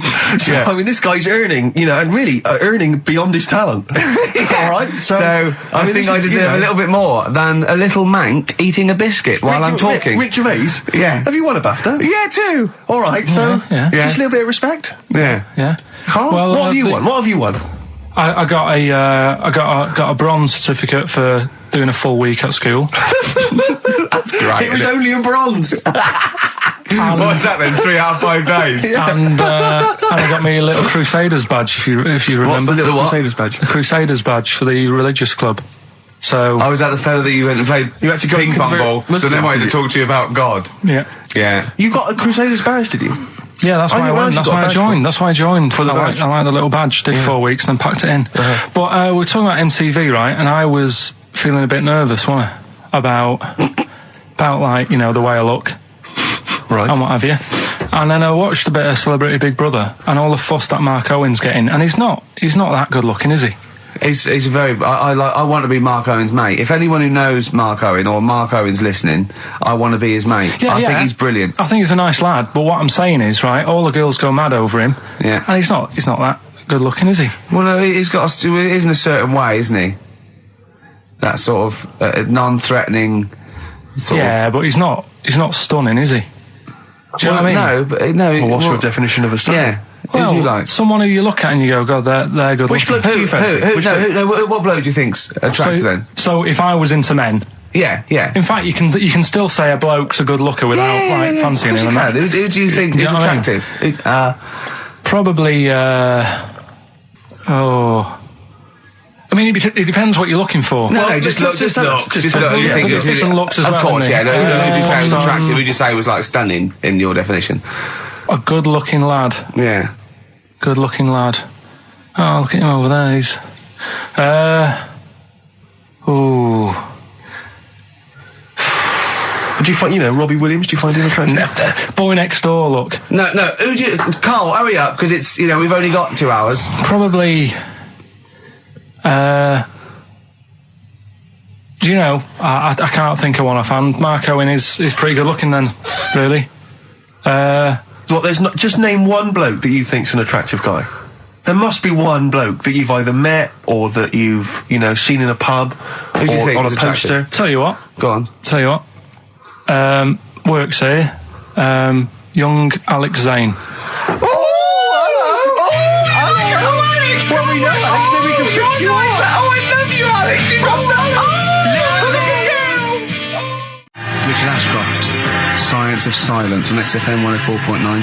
I love that. Yes, correct. He's one of my favourite artists now. I just think he's so. I don't know why he's not ballistic. He's got everything. He's like one of our best rock stars. I'm Ricky Gervais. Hello there. You're Steve Merchant. I am indeed. Karl Pilkington over there. Big day today. Really? Yeah, for Karl. He hasn't been looking forward to it. He's been whinging in the week. A couple of things. He thinks he's overworked. He thinks he's overworked here, and he's stressed, and he's got to do DIY. MTV are coming in right, to give him the chance of his a lifetime to do just a little screen test, and he's going, well, I'm not going to look good, am I? They're not going to have a why. He said, well, I've got a round head and I'll be wearing headphones. And he's not made an effort. He thinks, oh, they'll put him off. He said, they won't even press record. He's got a spot on his head. I mean, you know, also... Carl, you're not looking forward to it. You're not excited about it. It's a great opportunity. Why is it a great opportunity? To get on MTV. No, but It's money for old rope. Yeah, but look what's happened to people like Jeremy Speak, whatever his name is. And all Jeremy that. Spake, yeah. Yeah, and... yeah, slightly different. Why is it? Well... See? You're making it in the industry, and you've got something to give. He happened to be around when they were filming an airport. Well, Do you see the difference? Alright, the other one then, who's on a boat. Same thing, she's although at doing least she had a incredibly skill. well. She had a skill, you know, she can sing, you know. Well, it's just... I think it can all go wrong. Do you know what I mean? Well, of course it can. So can sitting in your little room moaning about nothing happening in the world. You know, he wanted to stop educating Ricky because nothing happened. He said, look what happened last week. I scoured the net. He said, all I found was a dog in a car wash and a parrot and a vicar. Right? I'll tell you what, there ain't much more going on this week. Well, you're talking... well, listen, me and Steve, yesterday, we took a day off to prove you wrong, and we've come up with two of the most incredible things I told you about, and they're amazing. So there are things out there. Or but just go for truth. Go for truth and science and discovery. Fact is stranger than fiction. You don't have to revert to sort of like God and ghosts. I know, yeah. Do you know what I mean? But the funny thing is, you know, like... last couple of weeks I've been saying there's not much going on. Yeah. I found out when I was looking that there was a day in 1930, right? It was a Good Friday. There was no news. There was nothing going on. They had to put a music video on or something on the telly because there was nothing going on. Play a record. We're going to play some classic tracks today. This is Debaser. Pixies, Debaser. I was looking forward to playing that. Came and said, Carl, I'll play that. I was looking... he put it on. Lauren just called through and said we played that in the last half hour. Embarrassing. Yeah. So It's really what is the embarrassing. point of having a producer if he doesn't check things out? So, I mean, it's a good track. I mean, I'm sorry if you heard that twice in the last hour. Go on, So go what on, I'm go going on, to do go is on. listen to everything all the time. I've been running around. I get in early on a Saturday. You got in about the same time as me. I went out and bought you some biscuits, so you're happy. I put the coffee on. Yeah. I've sorted what prizes we're going to give away. I've been running to the library getting you certain tracks. Yeah. I can't listen all the time. I'm doing my best. Well, I'm not sure it's good enough. I mean, I'm worried when MTV come in, if they've heard this kind of shoddy production, they're going to start to wonder what... MTV Is it- play the same songs every 5 Yeah, no, minutes anyway, sorry, so- you sort of overworked because you were on Zoe Ball's show talking. Oh, hello, what's going on here? Well, I was thought in the- he was no, I was in the- exclusively on our show. No, I was in the car. I seem to remember, Rick, he was a nobody Yeah. that got a chance to come on air and talk about that. And So guess now what he's he was getting auditions with MTV. Guess what he was talking about on Zoe's show? Oh, hello. All the jellyfish stuff and all that about Can't getting believe it. Recycling Yeah. material that you've Yeah. done on this show. I phoned in, right, and I went, stop doing materials. He just hung up on me. That Well, I had a is- job to do. Who do you think you are? Your Look, ego has just gone through Hang the on a roof. minute. What? I had a job to do in the week. They asked me to drive the desk for Zoe, right? They didn't say talk. Zoe, if she Yes. talks to you, you can't just ignore her. Yes, you can. you Who can't. is she? Who does she think she is? You made a promise to us, a pact, that you were our kind of... Yeah. Monkey. Yeah. What can I do? If someone takes time off, I've got to do it. It's my job. Yeah, but you don't It's have not to your talk, job. you don't have to use... You're the head of production. We've given you this special gig. This is like taking you out weekends. Yeah, And exactly. you know, if we find out you're getting too much excitement in the week, we'll have to just calm it down. Well, Get another little... well, that's it now anyway. It was only last week. Do you know, I feel like kind of solid. I feel betrayed. It's like you were having an affair behind our back. Yeah. And you rumbled He it. was doing all the stuff. He was doing all this like, oh yeah, jellyfish and this, jellyfish Yeah, because that. she was asking, and I thought it was a good way of promoting this show, actually. Oh, did you mention the show? Yeah, I did at some point. Did you? What did you say? I just said more about that on Saturday afternoons. So you talked twice. I only heard you talk once. So you're talking all the time. Well, about 5 times in the week. In the full week, 5 times. Deary Right. me. And one, it was just stuff. You that could they never did. be a monk, could you? Chatting away all the time. Right, what have we got? I blame Ball as well, to be honest. I feel Ball's slightly responsible for it.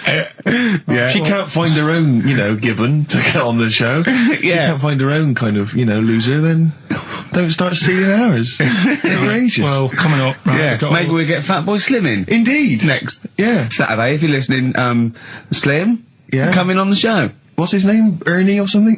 What's his name? Norman. Norman. Oh, yeah. Right. Yeah. don't know. That's great, Ernie Ball. Yeah. He wouldn't change his name. Ernie Cook, that's it, yeah. That's great. Anyway, coming up today, we have got Educating Ricky. Right, Yeah. okay. Is this the last one? You've promised it might be. I believe there's a book out that might help me with this feature, so we'll see how it goes. I was thinking of new features in the week. I've got, wanted to come up with, I wanted to do Celebrity Fact Club. Celebrity Fact Club. All right. I've just got to get some celebrities in first before we can kick that off, so maybe in the new year. Ball and Maybe Cook. Zoe Ball, yeah. Ball and Cook. Yeah, Start off. Maybe, right. And I've also got... Cook and Ball stories. Yeah. That's nice. Good one. Cheers. Thanks, Carl. Yeah. Maybe you could sell that to Zoe's show. And I'm also thinking Through the Ricky Hole. Through the Ricky Hole, okay. What's that? That's... I'm quite... No, you just got the title again, haven't you? Yeah. Okay, play record. So, Rockbuster's coming up as well. Yeah. Right? Yeah. Eminem, Lose Yourself on XFM 104.9. I'm Ricky Gervais, with me Steve Merchant. Hello there. But not Karl Pilkington. No, Carl, no. He's gone back to Manchester, innit? It's better than London. Yeah. You don't know it. Manchester's better than London. Instead, Claire Sturgis. Claire Sturgis round of applause for Claire, Yeah, thanks. Yeah, Yeah, thanks. the Yeah. posses. Yeah, I he's will- coming there in sort of the camouflage gear, and is that quite trendy? Is that what the kids are Do you know, wearing? it's there? funny. Someone actually mentioned Or that are this you on morning. manoeuvres? Yeah, I am exactly. actually, Yeah. taking time out this morning from what I normally do. Sure. I missed the second half, talking like that, of Celebrity Boot Camp. I don't know what that Coolio. is it? The fella from Milli Vanilli. What, the one that's not dead? Eh? No, the one that killed himself, Sure. Steve. Okay. No, I just want to clarify for people. A lot of people don't realise that one of them is dead. Right. I thought it was important to mention it. Actually, yeah, I didn't know. I'll be honest with you, I hadn't thought it through. No. It was a piece of interesting Milli Vanilli trivia that I had, and I wanted to slip it in.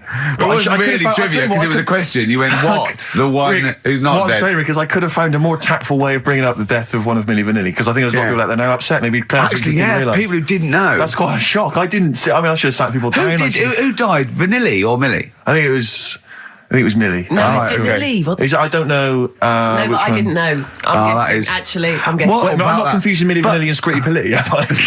Because I mean that is a danger. Oh no, you're thinking of the fellow out of Grumple Palumple.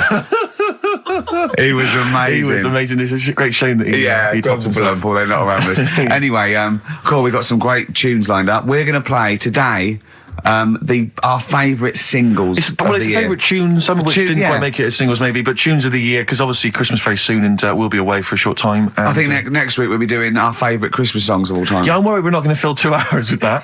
I mean, how many times can you play Shakin' Stevens before... Fairies Out of New York. yeah, exactly. I mean, There that's it the is only again. one, isn't it, really? That's the best one. That's the best Christmas That one's song good, ever. but obviously there's Joni Mitchell's The River. That starts with a kind of Christmassy Beautiful, feel. beautiful. I don't think if there's anything else. Not a great deal. The so this waitresses, is Christmas wrapping. that one? Is that Favourite brilliant? of mine. Is that good? Yeah, So this is Christmas. John Lennon. Paul McCartney came out with Simply Having a Wonderful Christmas Time. Christmas time, yeah, exactly. Yeah, but yeah. So John's was Happy Christmas War is over. Yeah. Of course it wasn't, but Hey, optimistic. but I mean, at least he wanted no, to be. he was dreaming of it. He was dreaming of it. Yeah. That's, I mean, and, bless him. and to show how much I he don't. hated John war. Lennon's dead as well. I don't know if anyone's. Yeah, no, they do. Oh, yeah, know that's that. just another bit of I rock and roll like trivia. John's protest against war. He stayed in bed for a week. Yeah, I've been doing that. I've been protesting against war for ages. Yeah, I'm yeah. eating hamburgers yeah, absolutely. against war. Absolutely. I just got into Burger King on the way here. I went to the counter. But of course, that's not. I mean, not product placement there. And there's a number of other burger joints that people may wish to go to if I they often go to choose. McDonald's. Yeah, I often go to exactly, McDonald's. But I went into Burger King because it's close. And I went in Convenient. there. It's convenient, but then often McDonald's will be convenient. I mean, Convenient. McDonald's is just convenient. Depends where you are. Just as convenient depending where you are. And I said, could I have a cheeseburger and small fries? Take away, please. And he recognised me. He went, I've seen you on telly enough, won't you? He went, there's your meal. So I went, thanks. He winked and went, I'll put large fries in. Brilliant. So that's So, the sort but I of- love it. So it's paying off. At last, true genius is being rewarded But I'm by just the intrigued to burger know, joints. because I mean, there's been a couple of times where I've been with you, and we've gone to a restaurant and someone's given you a free meal or whatever. I And it's the know. way that it's like you don't ask for it; it's No. just kind of offered. But I don't know what they're expecting in return. Nothing. I mean, do they Nothing. think that you'll go away and you'll always think fondly of Chad, who works in Burger King? I just think they think, I don't know, they make I'm like going to give him a little treat. Yeah, I know. I don't like it, but then I'm always grateful, and I never. Yeah. But the thing is, I'm slightly embarrassed. Did anyone around you hear what had happened? No. Because I imagine the resentment, just the whole room No, turning they on didn't. you. I had to go around telling them. I went and said, excuse me, did you hear that? He goes, no. I go, he just gave me the free thing because I'm on the telly. And I went, I don't recognise. I went, you don't recognise me? I'm terrified now that that someone could be listening at Burger King HQ. You know, I'm assuming this is an unorthodox procedure. And you that know. little fella's got fired. Well, we know, they know it's Leicester Square now because I just mentioned it. So they know which Burger King it is. Oh, my God. I don't know. What was his name? Ralph Littleton. He had a name badge. Number 342. Well, I just hope Littleton doesn't get in trouble. So, what are we going to play That could be a first? sad Christmas for him. He's probably keeping his whole family afloat. Bit of Springsteen. Well, tunes of the year. I mean, I know people dismiss Springsteen, but as I say, the gig I went to see earlier in the year, I made it. Sturgis couldn't believe we were going to play Springsteen. Brilliant. I just think, you know, leave aside what you think is cool and trendy and the fact that he's older now or whatever else. Really? Just leave all that behind and just listen to the tunes because, you know, he remains a great musician. Lonesome Day? Lonesome Day is the current single and it's the first track on the album. And, free chips. absolutely. An Honest Mistake by The Bravery on XFM 104.9. I'm Ricky Gervais, with me Stephen Merchant and Karl Pilkington, our producer. In inverted commas, heat put. Yeah. They know. How you doing, all right, Karl? Yeah, didn't they also write something about me, bald round head? Yes, perfectly round little bald man head, they said, so... Because you need to know that when you listen to the radio on that. Really matters what my hair's doing. Your hair, have you given it a little polish? Because you look like a cue ball at the moment, and you've had a shave in it. I've never seen such a round head. It actually looks like a plate with ears. Yeah, well, for those that have never seen Karl, I actually, if you remember, I think he looks a little bit like Mr. Spoon from Button Moon. He does. If you've never seen that show, that's and also he looks like, you know when they say they find with a little 4-foot human and it's actually 500,000 years old and they give it a name and it's the first, you know, Australopithecus into. He looks like one of them as well. Perfectly round little. He's the missing link. He looks half human, half monkey. Because he's got a slight slouch as well. So it's like those pictures where you see it going from an ape to a man. He's one of those in the middle. Yeah, and of course his monkey hands, his hairy little wrist to those skinny little things that he can get oranges out of holes with. And it's unbelievable. Why are you so all shaved and polished and everything? Got a wedding. What? Got to go to a wedding today, so thought I'd, you know, clean myself up a bit. Yeah. Shouldn't you be wearing a suit or something? No, I'll go home and put something on. Oh, okay. But yeah, Suzanne said, you know, make an effort. I sort of had a shave and that, and then I came out of the bathroom. She said, "Oh, your head looks a bit sort of eggish." She's right. She always worries about when I have a shave because I just, you know. That's your girlfriend, Karl. I know. Saying that. Just think. So don't worry about Heat saying it. And funny thing is, it's Boyd Hilton, I think, of Heat that wrote it. And he's got a little bald head. Yeah, no, don't slag him off. Yeah, but on the end of his review, does it say, you know, written by Baldy Boyd? No, because it doesn't matter. It's a magazine. Don't worry about it. Looking forward to the wedding?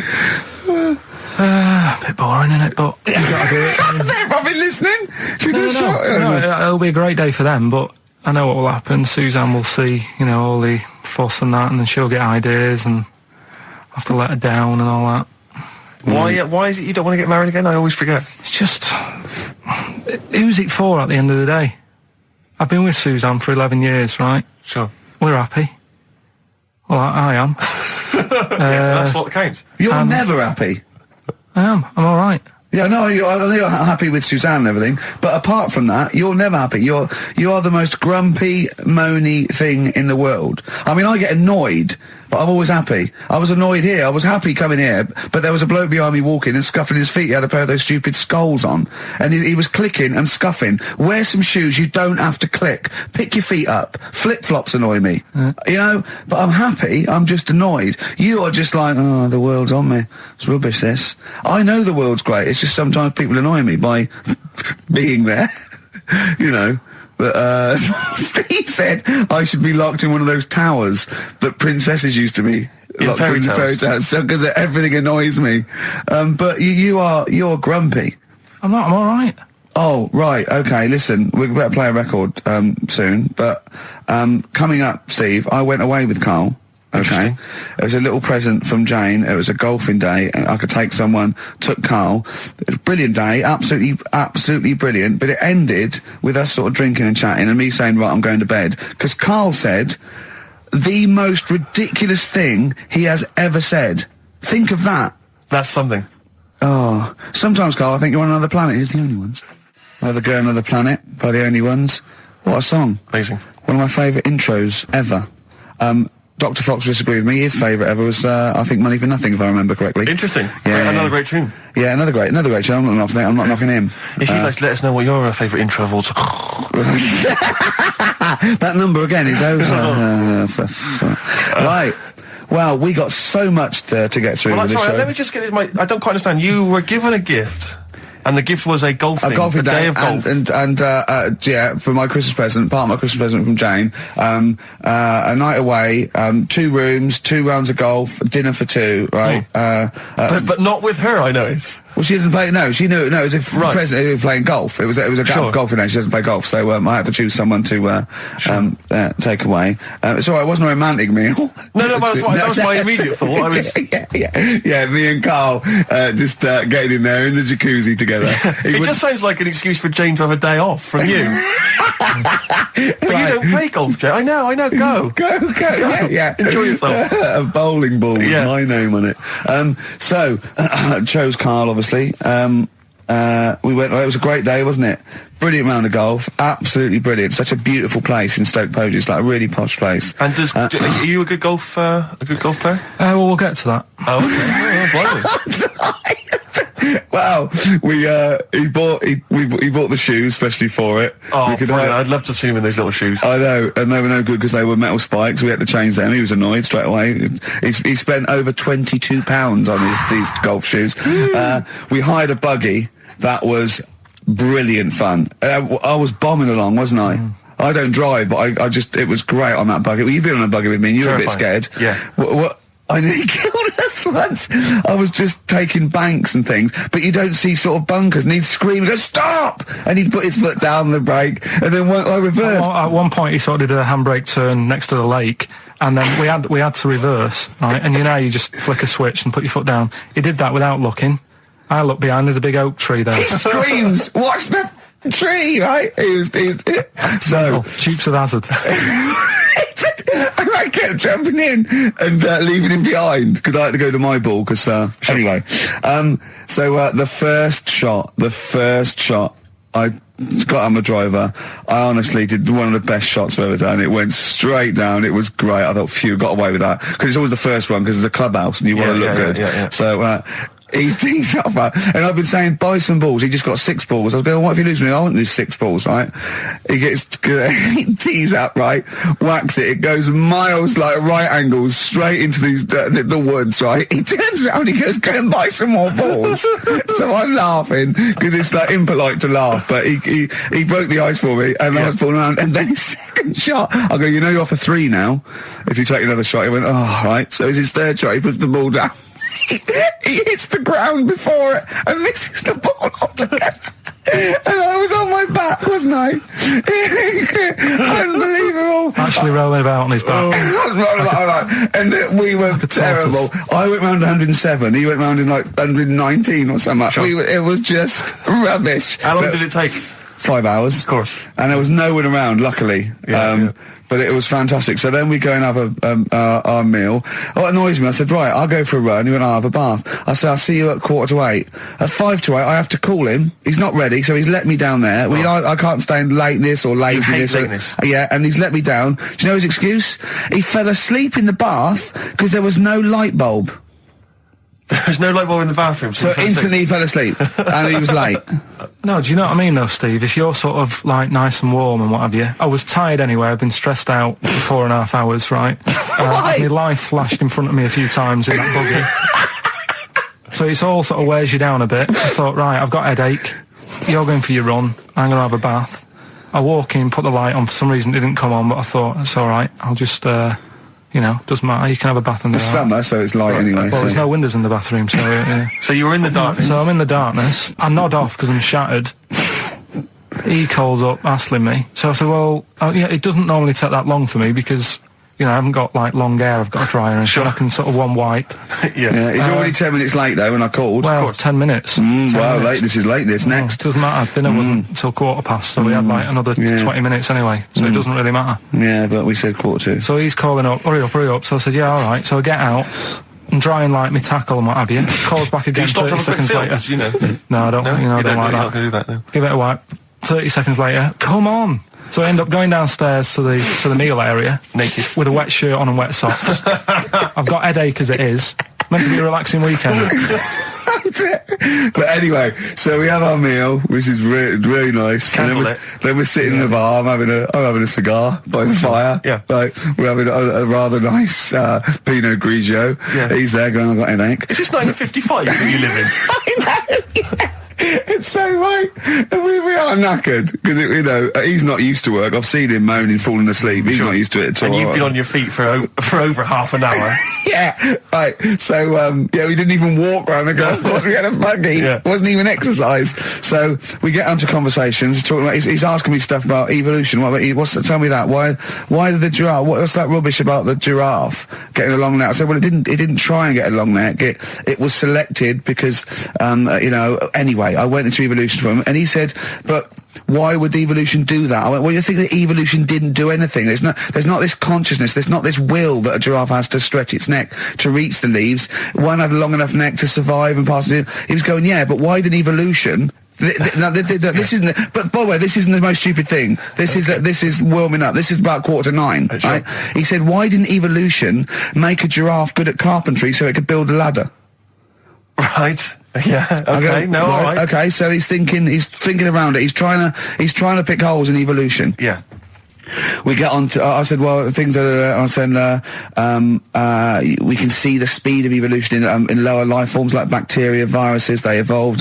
That's why soon we won't have an antibiotic that can kill some certain bacterial strains. And he said, and this is about 11:30. Then I said, I'm going to bed. Right? He said, in the future, they reckon that you'll be able to wake up and eat a yogurt you can have a chat with. I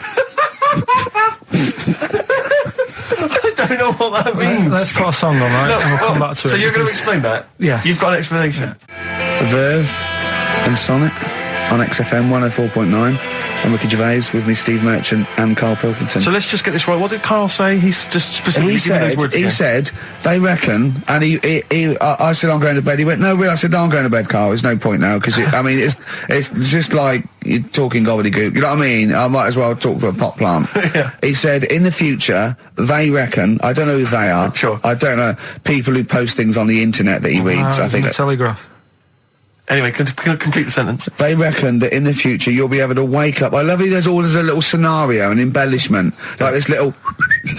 Oh, hello, darling. It's your yogurt. Hello. You'll be able to wake up and eat a yogurt you can have a chat with. All right. Well, thanks for that, Rick. I'm looking at you. I'm going to throw that over to Karl. Right. It's when I was away on holiday, right? I don't normally buy the Telegraph because it's too big and that, innit? So, but they were giving it away for free on the plane, so I thought, ding dong, might as well have it. And I saw a couple of things in it. I thought that would be interesting. I saw this thing about the future, and it was talking about evolution and what have you, right, which I always find weird, because I always think that maybe we've sort of done it wrong anyway. Do you know what I mean? I sometimes think you can't evolve. By definition, evolution can't get things wrong. Things change, that it's not successful, it can't pass on its genetic material, but if you're around, it's working. If you're around, it's working.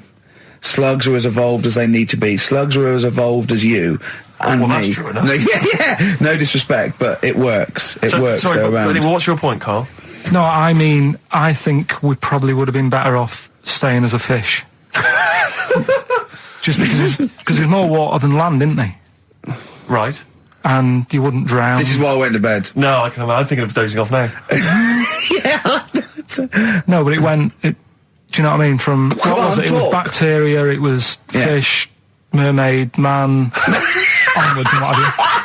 So anyway.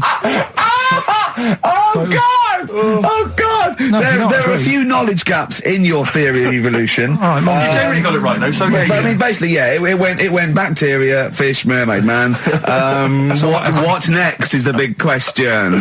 So it was telling you all about this and what have you, and saying how, like, we shouldn't have interfered, because maybe if we wouldn't have invented planes and what have you, maybe we'd be able to fly and what have you if we really needed to and stuff like that. Okay. So we've interfered with evolution, you see.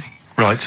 Well, then it was saying, well, what's the future got? Well, yes, in one way we have interfered with evolution. Yeah, the evolution of the human being in society is changing. It's no longer based on the strongest or the fittest, because medical science can keep us alive long enough. People can pass on their genetic material where without this civilization they wouldn't have been able to. So yeah, there are different parameters, there are different pressures, there are different things that say whether we're going to pass on our genetic material or not. Okay, so in that sense you're right. And that, Rick, as far as I'm aware, has led to a yogurt that you can eat and have a conversation with. So this is what it was saying. It was just saying, we're living in mad times and that. There's a lot of weird stuff going on. One of which is... And the fellow was just saying, with computers and stuff like that, the way it is, we'll be able to wake up, Go on. have a chat with your yogurt and have something to eat. What do you mean, have a chat with your yogurt? Because of the amount of, you have them yogurts already, those friendly yogurts, those bacteria-friendly ones, so this is just a really friendly one. Yeah, they don't... Oh, God! I'm my best! Do you know what, sometimes, Carl, I think that we're having a chat with a yogurt. Do you know there can't be any difference. Yeah, but then I'm always reminded that would be more entertaining. That would be more informative. God! XFM. You two, City of Blinding Lights. I'm going to see them next week at Twickenham. Well, enjoy that. Looking forward to it. Yeah. Thanks Yeah. again for letting me know about your... Old Nobbo Yes, and Edge and Yeah. all that. Now listen, you just got an email there saying, can you turn up your microphone, Steve? Apparently my voice is a little bit Well, quiet. Carl has to do one thing, make sure we're heard. That's Yep. all he has to do. Well, I can hear it. Sounds fine to me. Well, not to the listeners, and that's who we're trying to please. Well, Yeah. It's one person, said he can't hear Yes, but we've only got one listener. So if he's Yeah. not happy, we're buggered. You're allowed to say buggered. Not twice, certainly. Once could have been a mistake. Yeah. Twice, pointing it out is definitely, complaint material. Now, Carl, you haven't told us about your holiday yet. You were meant to do it last week and you didn't. You started telling us, but we didn't have time because we had to do monkey news about a monkey who was a director who cared about lighting and stuff. Is there more monkey news this week? Is it as... okay. Is it real monkey news? Did it happen, or is it mostly embellishment in your round little head? It's proper stuff. Yeah. Okay. It's Good. proper So stuff. holiday. Where did you go on holiday? Sardinia. Good. Yeah, it's alright, yeah. Nice food and that. It's important, isn't it? Yeah. And nice beaches and what have you. Excellent. Always like a nice long beach to walk down. Yeah. But, so we're having a nice walk, right? You know how, nudists do me head in? Sure. Right. Not a problem though, is it? It's not like being scared of spiders where they might jump out under the kitchen sink at you. You know what I mean? It's not a big problem having your head done in by nudists. Yeah, but it just annoys me. It sort of ruins the day a little bit. Because it makes me feel uncomfortable. Right. Take your clothes off if you feel uncomfortable. It's much more relaxing. Yeah, but... Well, anyway, right, so I'm walking along the beach, right? Lovely long beach, what have you, watching the sea, picking up shells and that. And what are you wearing? What's your natural beach club? When he says picking up shells, I imagine he's on all fours going, Yeah. like that, you know what I mean, looking at things. Just like washing his nuts in the sea to get them tasty. Yeah, going into the sea and then kind of shaking himself and all the water flies off. Yeah. I've just got, flip-flops on, pair of shorts, Some and, a bit and noisy like a little light shirt. Sure. So anyway, walking along, and Suzanne goes, "Oh look," right? And there's this woman, German, I think, coming out of the. How can you tell she was German? Underarm hair. I'll get to it. Forget Okay. the underarm hair. She came out. It looked like she was smuggling seaweed. I'm gonna burst! I'm going to burst! Oh, God! And the funny thing is, right? She. Smuggling seaweed! Oh, God! She was a bit hairy down there, was she? Mental. I felt bad because I hadn't had a shave for 2 days, right? looked at her, it was ridiculous. She might as well have kept her trunks on. It was just like she was wearing furry trunks, right? So anyway, so I'm walking along. So Yeah, go on then. So Suzanne's like, oh, look, and I'm like, oh, not again, because every time we go away, there always seems to be one of these. Is she by herself, this woman? Well, the weird thing was, she was with her husband, right, but he had shorts on, he was happy, right, but every time, because I walked past her, and he sort of ran off, because he's embarrassed. Do you know what I mean? There's nothing normal about it. What can he do? He can't go, all right, mate, because he knows it's odd, right? How old was he? Sorry, how old was she? It's hard to tell when someone hasn't got clothes on. Do you know what I mean? They always look older, don't they, when they haven't got clothes on anyway. But I'd say she was about 40, 41. Okay, right. So I walked past, and the annoying thing is, she got there on a bike, right? No clothes on, little pair of boots next to the bike. So if you can wear boots, just pop some shorts on. You know what I mean? That takes more effort for me, putting boots on. So put the shorts on, right? So anyway, so the husband kept running off. I walked past, and I'm getting annoyed because I'm saying, well, we've got to walk past them again on the way back. I like the fact they're scuttling away when Carl walks past. Like when you lift up a bit of sort of iron sheeting in the woods and loads of mice run away. Yeah. It's like whenever Carl goes, that nudists run away. Yeah. Oh, right, okay.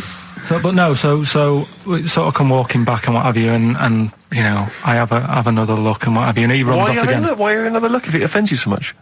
Oh, you might as well just have a look. You know what I mean? It's just putting it on show and what have you. But the interesting thing was, I just wondered whether the husband...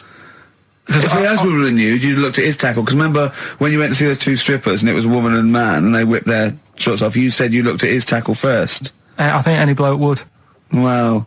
You would. You just check it out. It's natural, isn't it? You just go, oh, right. So it is normal or whatever. Because you don't know if you know what I mean? You don't know if what you've got's right until you see someone else's. No, do you know what I mean? Yeah.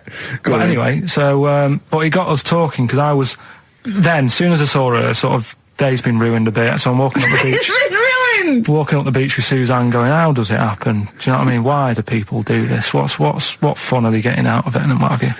And, I just was thinking, is there any chance that fella, right, didn't even know that she was a nudist until they went away? Do you know what I mean? Because I said to Suzanne, if I met Suzanne, it's like we're getting on, everything's fine.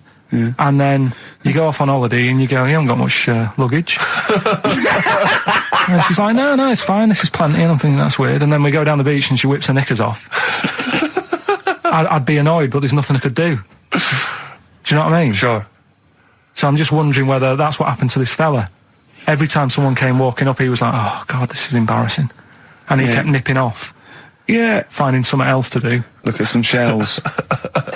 So I'm wondering, Rick, if at some point, maybe today or in future shows, we should get a nudist, one of those official nudist spokespeople, because all these nudist organisations, get them on the phone, justify themselves to Carl, because, in his mind, they are, what would you say, weirdos, freaks? I don't quite get it. I was reading something in one of the supplements last weekend, and some journalist went round to some, whatever you call it, some resort or whatever for nudes and that. And it's Were they playing volleyball? Well, the annoying thing was, bowls. Why is that annoying? Well, don't play a sport where you got to bend over.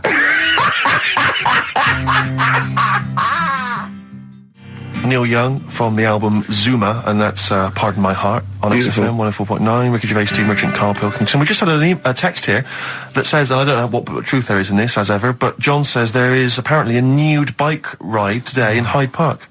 Now, I can't believe that's the case, because I don't think it's allowed, is it? You can't ride around with your veg, can you? I don't know. Why would you want to? Well, good point. On a bike. On a bike, I love the fact that that's what disgusts him.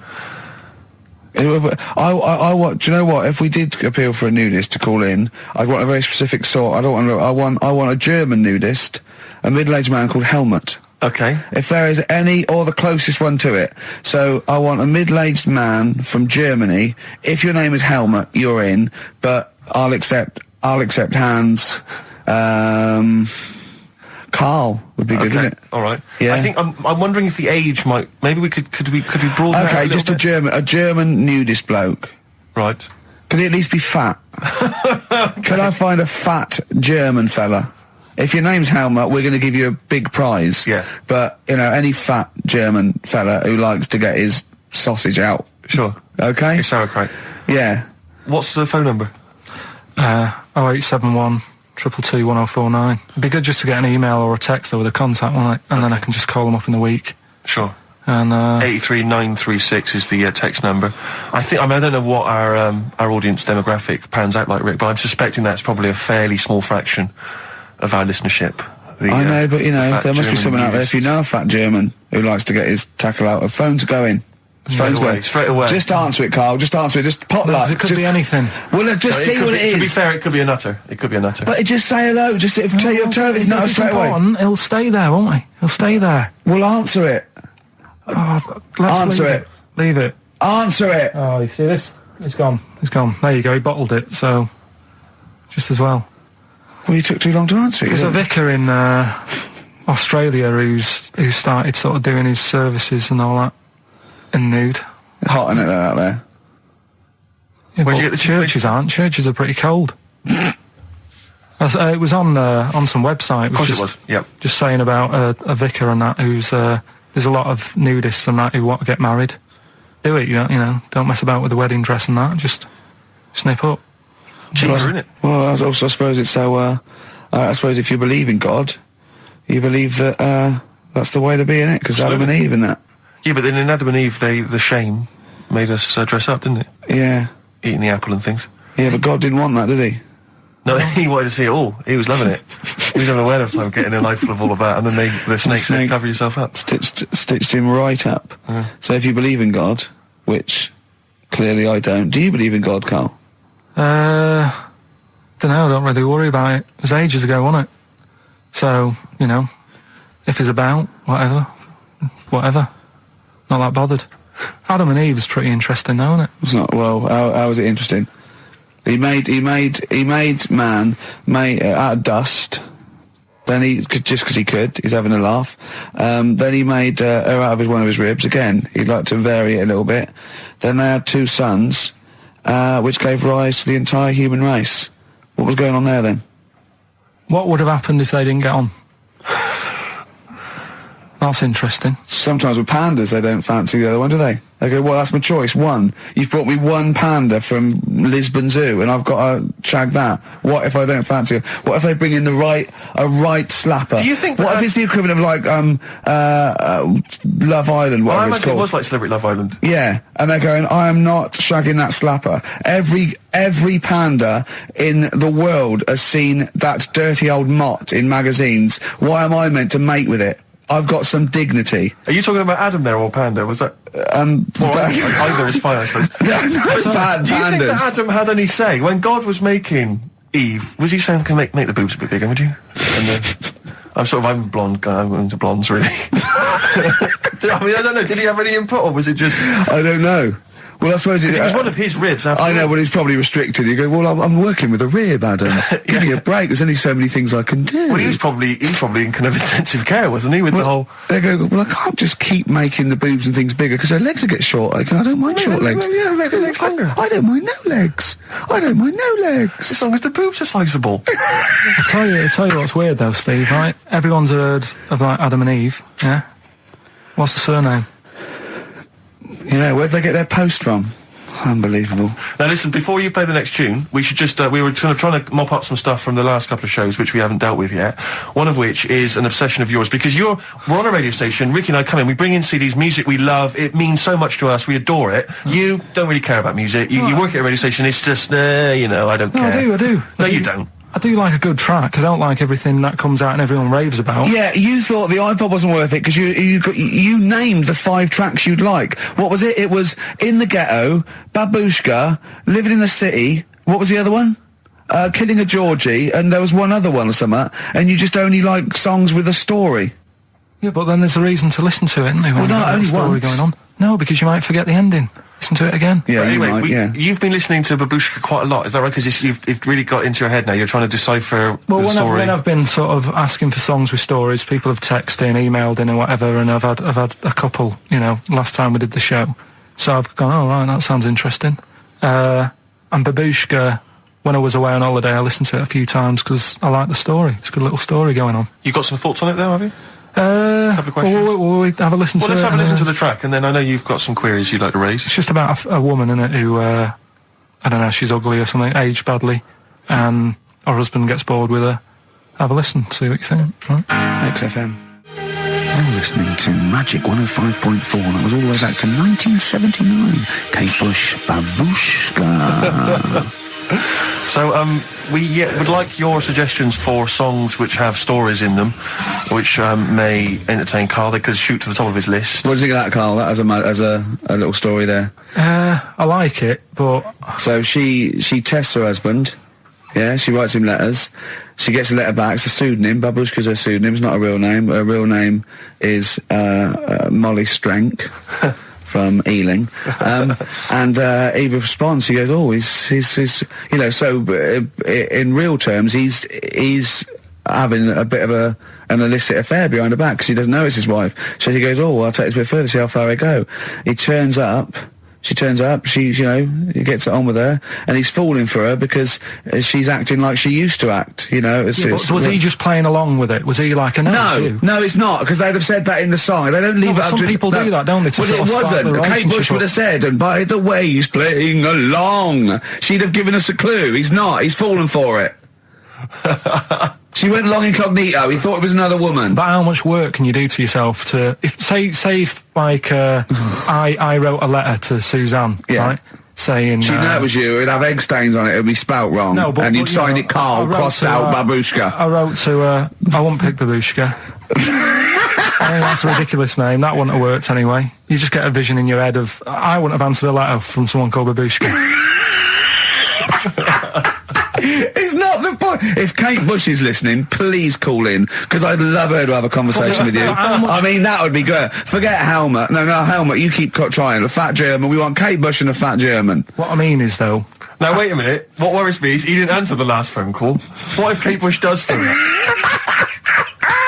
Well, if anyone knows Kate Bush, give her a call now. She's probably not listening. She's probably doing yoga or something, I imagine, or making a lentil soup, or maybe just like repotting some plants, right? Or practicing piano, right? But if anyone knows Kate Bush, got a number, call her up now. Say, tune into XFM. There's a little bald mank fella wants to talk to you about Babushka, right? But how much? But Helmut, don't worry, you'll get your chance. The phones are going. That could be Kate Bush. That could be Bush. That could not. Don't worry about it. That could be Kate Bush. I know for a fact it isn't. Okay, answer it. XFM. Half Light by Athlete on XFM 104.9. Ricky Gervais, Steve Merchant and Karl Pilkington. Karl, right. 2 o'clock. Let's get Rockbusters rolling. I should just, if people aren't familiar with Rockbusters, then someone has actually sent in one of their own to test Karl. They've used, I think, the same principle that Karl has, which is, utterly random. Yeah. As you said before, tenuous, really just try and think of something that he might be thinking of. Sure. So I'm going to... I mean, she's done it quite coherently, but I'm wondering if I should sort of say it more as Karl might say it, just slightly less... More different every time. Yeah, slightly less coherent. So, Karl, this is one for you, all right? Go on. It's Sunday morning. I'm just... I'm in bed, but I don't sleep, but, like, Hollyoaks is on, the omnibus, I'm just watching that, I go and make a lovely cup of tea, in the bed with Suzanne, aren't I, having a cup of tea. What's going on there? Just watching the telly and that, but hang on, I haven't got anything to dunk in me, in my tea. I haven't got anything to dunk in my tea, have I? Yeah, I mean, I haven't got anything to dunk in there, and I'm just having, what am I doing? Is it LB? It's LR. Oh. LR. So... have a think about that one, Karl. I think I know it. Yeah? Do you? Go for it. Go on. Is it Lionel Richie? It is Lionel Richie. What's your logic? Sort of Lionel, and it's like... No rich tea. No rich tea. Yeah. No biscuits, no rich tea. No rich tea. Lionel Rich tea. Lionel Richie. It works. It's just as coherent as one of yours. What's that? We've done one a little bit like it. There's nothing wrong with that. I cannot believe you got it. That's a taster. I cannot believe you got it. I might not have got it without the initials, but that's why we chucked them in, just to help you along. Right? So, Right, so what have you got for us right, this so week? we've got 3 of them. Oh, by the way, don't bother calling in Kate Bush because Carl doesn't want to answer the phones. He says Kate Bush is not going to call, so it's all going to be nutters. So we apologise. He's got one thing to do. He didn't even get the sound right because someone was complaining about they couldn't hear Steve. He's got to do Monkey News, which is always twaddle, and he won't even answer the phones now. So I don't know why he gets paid. He takes off Mondays because he works Saturdays. He gets paid for Saturdays. He takes 5 weeks holiday a year. Not off Mondays and he moans. Not off Mondays. Wow. Right, What have you got for us? right then, the first one. There's a vehicle that sells kebabs. Right? There's a vehicle that sells kebabs. Initial B. Right? B. Right. Right? Have you worked that one out? Of course I haven't. Right, the second one. You're asked if you want that bit of the egg. You what? You're asked if you want that bit of the egg. You Yeah. think about it, but we sort of decide against it. And again? What's going on there? You're asked if you want that bit of the egg. You think about it, but you go, nah, I'll go against it. Right? I've got it. Is So it that's his initials W-O-Y-O? Yeah. Got it. Right, so... Okay. Yeah. That one works. Right. No, it doesn't. No, it doesn't. No, it doesn't. And the last one, I don't think this burger will catch on. I don't think this burger will catch on. Yeah, and the letter there is M. So you just text or email in with the answers and win some stuff. What have we got? We got some prizes. We got another box set of the League of Gentlemen. This is instant gratification, but you go into a draw for something bigger. So what have we got today? Yeah, well, today, this is what you're taking home today. Right. You've got the League of Gentlemen, the complete collection on DVD. That's that's worth having, definitely. We've got Catterick, which is the current Vic and Bob show on BBC Two, which is good. The Aviator, the award-winning Leonardo DiCaprio, Martin Scorsese biopic, and once again, Ladder 49. We're giving that away again, are we? Yeah. Apparently, we got. Did we get a job lot of those? Did we? We got loads of them. We got boxes of them, stacks of them. Oh, Yeah. excellent. So Email in if you just want a copy of Ladder 49. I'm sure we could dig one out for you. yeah. Or phone in, because Carl does not answer the phones. Right. And remember, the winner goes forward into the chance to win the big prizes, the signed Homer drawing, the signed Nigel Tufnell poster. And you go to rickygervais.com and see Matt Groening actually drawing that to verify it. Bet Lloyd Cole won't. Never anyone has it? Has it? Lloyd Cole, Impossible Girl on XFM 104.9. Wow. Rick, I'm just reading an email we've had, and it is indeed true. Scores of naked cyclists will be wheeling around London today in a mass protest against oil dependency. The World Naked Bike Ride will see the arresting sight of up to 200 daring riders bearing all in their cycle past some of the capital's most famous landmarks. Have they got to wear an helmet? Are they against wearing a helmet? Well, I think they're trying to make a statement, I would imagine. I don't know. Well, they don't have to wear a helmet. It's not law to wear a helmet on a bike, is it? It's for your own safety. It's sensible. You're right, yeah. Well, it's also sensible to just pop some pants on. Just pop some pants on. Are you going to be popping down there and cheering them on? I'm not going anywhere near it. What are they going against? What's the problem that's going on? Oil dependency. I think, generally we're consuming too much oil, aren't we, in the world, and it's going to run out one day, and we've not got any alternatives. Talking of campaigns and things and that, did you see Sir Bob on Jonathan Ross last night? Sir Bob Geldof. Sir Bob Geldof. Yeah. Are you going to walk to Edinburgh or sail to France, Carl? What do you think of all this? The G8? I think it's good that, he's doing some stuff for the world and what have you, but probably won't bother. No? Having a walk. What do you make of all this campaigning? He's dedicated his life to this now, hasn't he? Yeah. I mean, it's interesting. I was watching him last night, and I respect the man. I mean, he used to work here, didn't he? Did some shows and that. Mm-hmm. It's good. It's all right that he can do it, but... I assume that's not why you respect him. I assume you respect him because he's trying to save a nation, as opposed to he used to work in XFM for a while. Yeah, I know, but I'm just saying it's good that he's given up a lot of his time to, try and save the world and that, but, there's a bit of me that's kind of like, is he wasting his time a bit? Right, well, what do you mean wasting his time? Well, he tried it before and... No, wait. What he's trying to say is that the G8 are I think the 7 most rich, wealthy nations in the world, and Russia, and they get together and they can wipe out the third world debt. I.e. they owe us billions and billions of pounds. They can't afford to pay it back. So he's going to say, let's wipe the slate clean and pledge, I think, a lot more aid and stuff to them, isn't it? So what do you think of that? But won't they just do it again? Right, what's you thinking?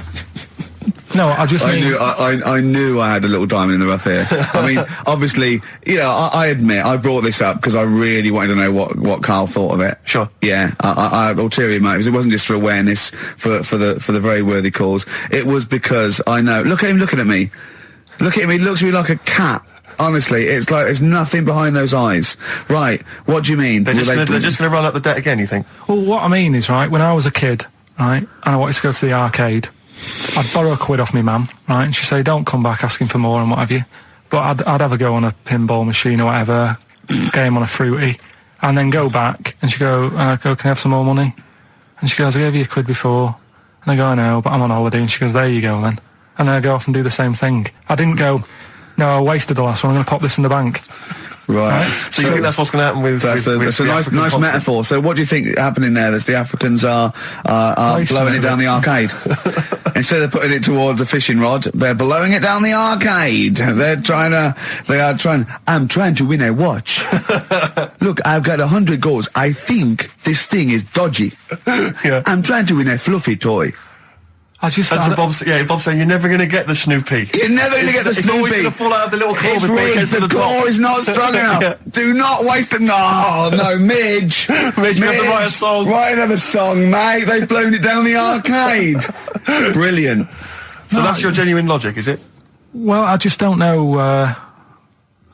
if they put me in charge of it, I don't know what I'd do. I just think it's a... Could I just say that will never happen? No. Could I just say to London, yeah, and anyone listening Sleep on Saturday, easy. yeah, don't worry, Karl is not going to be put in charge of G8. It's not going to be him, Blair Chirac.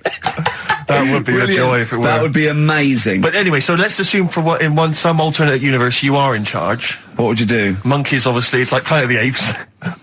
What are you going to do? You're the only person with opposable thumbs. What's your solution? We've done a lot of it, haven't we? We've sent, money out there. We've sent them clothes and that. Yeah. Have you? It's gone. You say we. Have you sent? I've done loads for charity. Go on. No, loads. I've done loads of stuff. Go on. For what? Oh, I give stuff to Oxfam. Yeah. What stuff you don't want anymore? Yeah, junk. You mean? Well, yeah, but it'll be all right for them. I mean, I said to you the other day, like when they collect clothes for over there, I don't know, none of my stuff's going to fit them well. But the thing is, I do loads of charities. I do loads of things like. Go on. I pay for tools. I do that thing, a monthly payment of £5, paying for toolbox and that for someone out there. I help old people, which I'm going to stop, to be honest. Why? Because do you know this thing I do, Steve? Right, no. this is a £5 a month as well, right? I got stopped in Leicester Square one day. They said, there's a little old woman somewhere. She's cold. Are you going to help her out? So I was like, oh, why me? Right. So anyway, so they said it's easier if people look after one old woman, right? So why me? I've signed up to look after this old woman called, I don't know, call her name June or whatever. It doesn't matter. So it does to her, but go on. So anyway, so I'm paying this £5 a month, and the first £5, first time I paid it, I got this thing in the post, right? And it had, thanks a lot, Karl. You're looking after June. Here she is, here's a little picture of her, and she's sat there, what have you, with a cardigan on and stuff like that. Every £5 you pay, it'll be cheering her up, and, look after her, pay for her food and what have you. So, for a bit, you feel good, don't you? And you think, well, I've done my bit for the world. Anyway, 2 months later, get another package, right? Picture of June in there again. She's got a tan. So he's saying you're paying to keep her warm.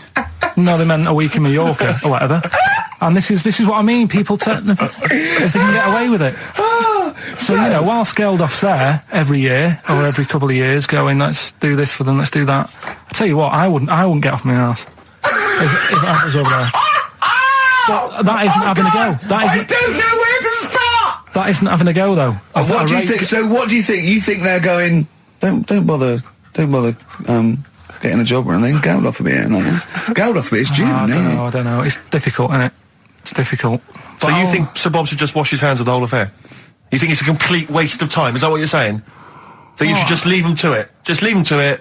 Let them sink ever more into debt, ever more into hunger. You just think that should just carry on. Do you know what I think he's saying? I think, now, I'm not putting words in your mouth. Are you saying they blew the last lot we gave them, they've got to learn a lesson? Is that what you're saying? No, I'm not going to say that. I'm not going to say that. Is that what you're thinking? No. What are you thinking? I'm not thinking anything like that. All I was thinking is about this gig, it might have been better to do it, like, rather than, I don't know, ruining a grass field in Edinburgh and that, do it out in Africa. Right, get people out there, get the tourists up. Do you know what I mean? Get a load of people out there. They've got loads. I don't reckon he's going to get people to walk to Edinburgh. I very much doubt people are going to fly to Addis Ababa to see Coldplay. Cheap flights and what have you. Right. Hot dog stands and that. Locals will love that. Right. Job done. Brilliant. Let's put him in charge. Yeah, just for one day. Let's put him in charge of Live Aid. If Bob Geldof is listening, I know you respect him because he used to work on XFM. No, but Bob, if you're listening, please, I would love, oh my God, a conversation, Bob Geldof talking to, forget Kate Bush, forget That would be Halma. amazing. Can Bob please call in and speak to Karl? No one call except Bob, so we know it's Bob calling. Right, get on the phone. What's the phone number? Can't we talk to him next week? He might be busy next week. No, He's he got won't. stuff to organise. Don't worry about it. Don't worry about it. We can talk to us next week. All right? I'm not going to go. I'll go through the phones. It's mental. Play a record. All right, what we're having? Bit of Killers. Yeah. The Killers, somebody told me on XFM 104.9. Tell you what, talking of starving, I went to what is meant to be the best restaurant in the world on Wednesday, yeah. Sure. You must be famished. Well, Jonathan Ross booked a table there. It came out, I think he's been trying to get there for a while, and I think there's a waiting list and everything, right? And He's got an OBE, you're walking straight in. He's walked straight in with that, yeah. Me and Jane went along with him and Jane to the Fat Duck in Bray. As it was voted the best restaurant in the world, Right. okay? And it was incredible. I mean, it's across from the restaurant and sort of Barnum. They do, just incredible food. But all the way there, I'm thinking, well, I can't eat stuff in normal restaurants. I don't eat red meat. I'm squeamish about things like seafood, anything that's got too many legs, or was a crustacean once, or feeds on worms. I knew that one of their signature dishes was snail porridge. So I'm thinking, I'm not going to be able to eat anything here. So I was thinking, I had something to eat before I went. And I was thinking, they better not have mucked around the bread, right? Got there, beautiful. And it was really quite fantastic. And I let them know straight away, that I was a Philistine, and they really accommodated me. You know, I didn't have the snail porridge. They put mushrooms in my snail porridge, which was more of a risotto, and there's tasting menus and that, and it was really fantastic. But Jonathan, halfway through, on the way there, I don't like travel well. On the way there, he actually phoned me and said, "Why are we taking you to this restaurant?" Good point. Very good point. They know, even if I go around there, they cook me sausage and mash. Yeah. Or, do you know what I mean? Well, you have the palate of one of those kids from the Jamie Oliver school dinners programme, they've got the lovely Jamie Oliver cooked, kind of ratatouille, but they're going for the sort of chicken Twizzlers. What's wrong with chicken? I love chicken. I like the chicken I can eat. I'm squeamish about red meats. There's nothing it's a mixture of, it's not morals. There's only one thing I don't eat morally, that's veal. But the other thing else is just like, if it's got eyes and legs and things sticking out of it, or it's But it hasn't got eyes and legs things sticking out of it. What are you talking about? I mean, it just infuriates me. I actually got to a point now where I refuse to eat out with Ricky, because I can't, it just sucks the life out of me. It actually makes me depressed. I can't enjoy the experience. If you go to an awards do, they bring out lovely food, 3 courses, always and lamb. You're whinging. You're always salmon, whinging. which is hardly cooked, followed by lamb. Lovely bit of lamb. Who doesn't think lamb is the best of all the meats? Oh. And you whinge, you complain, you look at Jane like a little boy who's like, "Oh, Mum, why have you brought me here?" You are just...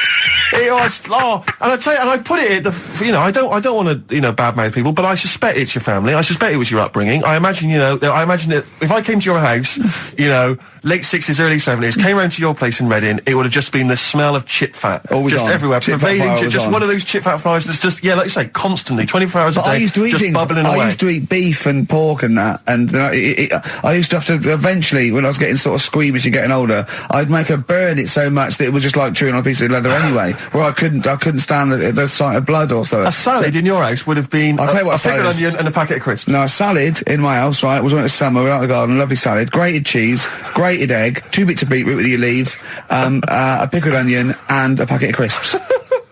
And that was a salad. But now, is that? Do you agree that is probably the reason why you've got this palate? And I don't even. It's not even a palate. That's too nice a word to use I've got for more it. squeamish as I've got older because I say I used to eat beef and pork. What do you mean squeamish? I don't understand what you mean. Squeamish. If I It's suddenly fish, think it's about cooked. it, I can eat like it has to be blasted. It has to be unrecognisably an animal. You know what I mean? I mustn't see a bit of pink or a bit of fat. So if we were in biblical times, Yeah. and you're there, and Jesus Christ has just fed 40,000 with some fishes and some loaves, you'd be going, I'm not into the fish, JC. I say take the head off, really cook it, take the skin off. I can see a bit of spine. And unless that bread is mighty white, I'm not interested. Yeah, but the thing is, what he hasn't said is, he gets frustrated because we have to go from restaurant to restaurant for something I can eat. But the reason we've only got about 3 restaurants to choose from are that because he doesn't want to spend more than a £5 at lunchtime. At lunchtime? If I was going out of an evening, you'd spend a decent amount of wallop. But lunchtime, Would what ya? do I spend? You'd be happy to spend 20 quid on lunch. Imagine that every single day. There's no one out there who's eating lunch 20 quid a day on lunch. It's crazy. You don't need that much food at lunchtime because I know what happens. You go in there, you have some kind of Thai green curry for lunch. You're asleep by 1:30. We're trying to work. We're trying to write TV shows, and you're dozing off like one of those giant anacondas that's just eating a sheep and is slowly digesting it. It takes like 3 weeks. He doesn't eat Carl. He does not like the spare. He'll walk a mile out of his way to get a sandwich that's mostly bread that only costs $1.20. It's about value for money, Rick. That is all it's You don't about. have to tell me. I remember Oh, come on, let's have having an argument over that 50p that time. I don't want to bring it back up again. Here's but the situation, Carl. I lent you 50p, and you decided you weren't going to pay me back. It should be to my discretion if I say, don't worry about it, Carl. You should offer me the 50p, go, there's that 50p I owe you, and I'll go, don't worry about it, Carl. But you didn't even do that. No, it's the way that you were, like... I said, where's my 50p? You went, oh, you don't need that. That's not your decision to I have. didn't say that. I said, I don't think I've got it at the moment, or whatever. Rubbish. And you're going through my pockets and that. Rubbish. 50p. Ridiculous. You've just given him a keg of beer for free, hadn't you? Well, let's not go over it again. I mean, I just think value for money is important. Like, now, okay, so for instance, in the morning, I have to get the tube, but you can get a travel card, zones 1 and 2, right? It's about £4.70, I think. But before 9:30, it's about £6.50. All right, and then at 9:30, when the clock, literally on the clock ticks over to 9:30, it's £4.70, right? Now, sometimes I'll get there, I'll be about 9:20. Now, you'd be saying to me, oh, just spend it. And I'm thinking, I've got 10 minutes. I'll perhaps read the paper, wait for it to click over to 9:30, and then I can get a cheaper ticket. Now, surely that makes sense. Surely that's logic. Don't you? I mean, if you were in that situation, Rick, if you were there, right, and you had, let's say you had 3 minutes to wait before 9:30, what would you do? Would you stand there and wait? No, because waiting to me is worse than anything. It's madness. It's madness. I can't stand queuing. I can't say, no, I'd pay, yeah. How long would it have to be before you'd wait? If there was like a minute on the clock to go, would you wait? If they literally said, if you wait 30 seconds, I go, all right. Well, that is the case. That literally is the case. Okay, but not 10 minutes, no. What about you, worth it. Carl? I'd feel if it was 30 seconds, I'd feel flash going, I'd spend £3. But if it was like a couple of minutes, I go, oh, it doesn't matter. I just wouldn't. Madness. Yeah. Think about how that tots up over the years. Amazing. Carl, What about what you, do you Carl? think? Would you do it? it depends, doesn't it, what your job is and that. If you're a doctor, you've got to get to, go and save someone or whatever. You can't say, oh, just give it 10 minutes. Depends. Depends on the situation. Depends. Most of the time, I've got to get in work early. I can't be hanging around till half But you don't know, do you? I've got called him when I was filming. He was I've seen him do one day, right? I've seen him for one whole day. He went away. He fell asleep at 7:45 in the bath because he was knackered. So he has 5 weeks holiday a year. He's taking the piss. XFM. Feeder, pushing the senses. Quite a food-related sort of show, isn't it? It is. Thinking of gluttony, did you see in, I think it was Heat magazine, it was former Pop Idol winner Michelle McManus. Oh, yeah. She's lost a lot of weight. Oh, yeah, she's lost 5 stone, hasn't she? Please see that the headline was, I used to eat 12 packets of Doritos a night. At night. 12 packets of Doritos. I just like the idea that you got to 11 packets and you're thinking, more still a bit peckish. One more will do it. Yeah. yeah. Oh, Unbelievable. But someone sent in a couple of odds and ends news stories, they've gleaned off the web. And apparently Britain's fattest family have shed 23 stone. One of them died. Between the 5 of them. Oh, come on. between the 5 of them, the Phillips family from Worcester weighed more than 100 stone. Jesus. Well, how many are there, though? They spent 5 of them, and they spent £300 a week on food. An evening meal consisted of an all-you-can-eat Chinese buffet and another ice cream stop at McDonald's. The mum, she was generally happy, like Karl is, but she said she used to get upset when she couldn't buy clothes for her kids because the shops didn't stock anything above XXXXXL. It says Mitchell, 13, was the heaviest of the 3, weighing at 27 stone. By the age of 4, he was Britain's fattest toddler, weighing 10 stone. Is that competition still going? He broke 5 bikes. He broke 5 bikes by buckling the wheels. Oh, that's I know you're always embarrassing, kind of isn't it? fat kids, Karl. Chasing an ice cream van. Yeah. But the bike just fell apart. Yeah. Who knows? Wow. Maybe now he's on that new bike ride, because he's lost some weight. Oh, that would be painful, wouldn't it? that would If be one of them extraordinary. buckles. Yeah. Well, I've got another food-related item here. Now, Karl, I got a little email via my agent, sent from someone here, okay, sent from someone at XFM, okay, and I won't say it was, she just said, I thought this might be good for Ricky to use on Saturday, and obviously what happened is, Suzanne has sent you an email in the week, it was Wednesday, and you've returned it, but I think you've returned it to the wrong email address. You returned it to someone here who, of course, immediately forwarded it to my agent for ridicule on the show. Don't panic, it's nothing that bad, okay? It's an email from Suzanne talking about your tea that night. Was Suzanne out on Wednesday night? Was the an England game or something? Yeah. So you were alone. You were home alone, were you, Wednesday night? Yeah. Did you enjoy your meal? Was it a quiche? Go on. Right. From Suzanne to Karl. Take the quiche and put it on the baking tray. Cook for 30 minutes on 190. Take lettuce and put on plate. Take 3 tomatoes, wash and chop into quarters. Place on lettuce. Take an avocado, chop in half. Remove the stone. Peel skin and slice. Place on salad. Put salt and pepper on and a dribble of olive and balsamic vinegar dressing. Right? In brackets, small bottle behind the cafetiere. Right, in case he's reaching for bleach. Yeah. That's it. Just put everything else away. Right? Then sprinkle a smidge of parmesan on top. Remove quiche from oven, cut into quarters and put on plate. Eat. Oh, wow. Does she have to do that Look at every his single face. time she's out? No, it's just that I'm not that good at cooking, right? And to be honest, that was a lot of hard work. I didn't bother warming it up. And I did without the avocado. Why? Too much messing about. He didn't even do that with instructions. It was too much. But yeah, I'm not that good at cooking. And Did that. you that's not cooking though, is it, Karl? That's heating up a slicing. quiche. That's cooking it is making the quiche. Yeah, but I'm just. Could you have figured that out if she hadn't left that note for you? Why does she have to tell you what the olive oil and balsamic vinegar was? Because I've put sort of cooking oil on my food once, and I said, oh, it's a bit. It's ever since, right? Years ago. I'm gonna die. Years ago, Oh God, leaving Mr. Magoo at home. It was ever since I put sausages in the toaster that. What do you mean? I nearly set the What flat do on you fire. mean? Because do you know, like when you're grilling food in a pan and all that, Yeah. sort of sausages spit and it goes everywhere, doesn't it? And it makes everywhere greasy. It's in the toaster. So I thought, well, just want to warm them up. Yeah. Bung them in the toaster. Yeah. What And happened? she sort of caught. They Well, got she stuck and they got caught on fire. I imagine. She came in just as I was sort of plunging it, and Matty came in from work. Said, "What are you doing? I said, I'm in sausages." Well, the oven isn't on. I know they're in here. What? You turn it off? Panicking and that. But I've never been into it. I've never been into cooking and that. At school and stuff, I didn't bother doing it. Oh, every time Suzanne comes home, she must think, please be the house still there. Yeah. Please not let me hear a fire engine as I come round this corner. Oh, God, she comes and goes, oh, God, thank God. I bet she's always happy to see you when she gets home and you haven't burned the place down or introduced some howler monkeys or something. Unbelievable. What I find extraordinary is there are people who are in sort of care in the community who don't need instructions No. on how to prepare food. Oh, they do. They can do it. Yeah, you show them once. Yeah, they and do. they've learned it. Whatever you do, don't put sausages in the toaster, Johnny. Do you know what I mean? Yeah, and they've don't- learnt it. They don't put sausages in the toaster. What did they put their fingers in? But, yeah. Are we doing Rockbusters answer?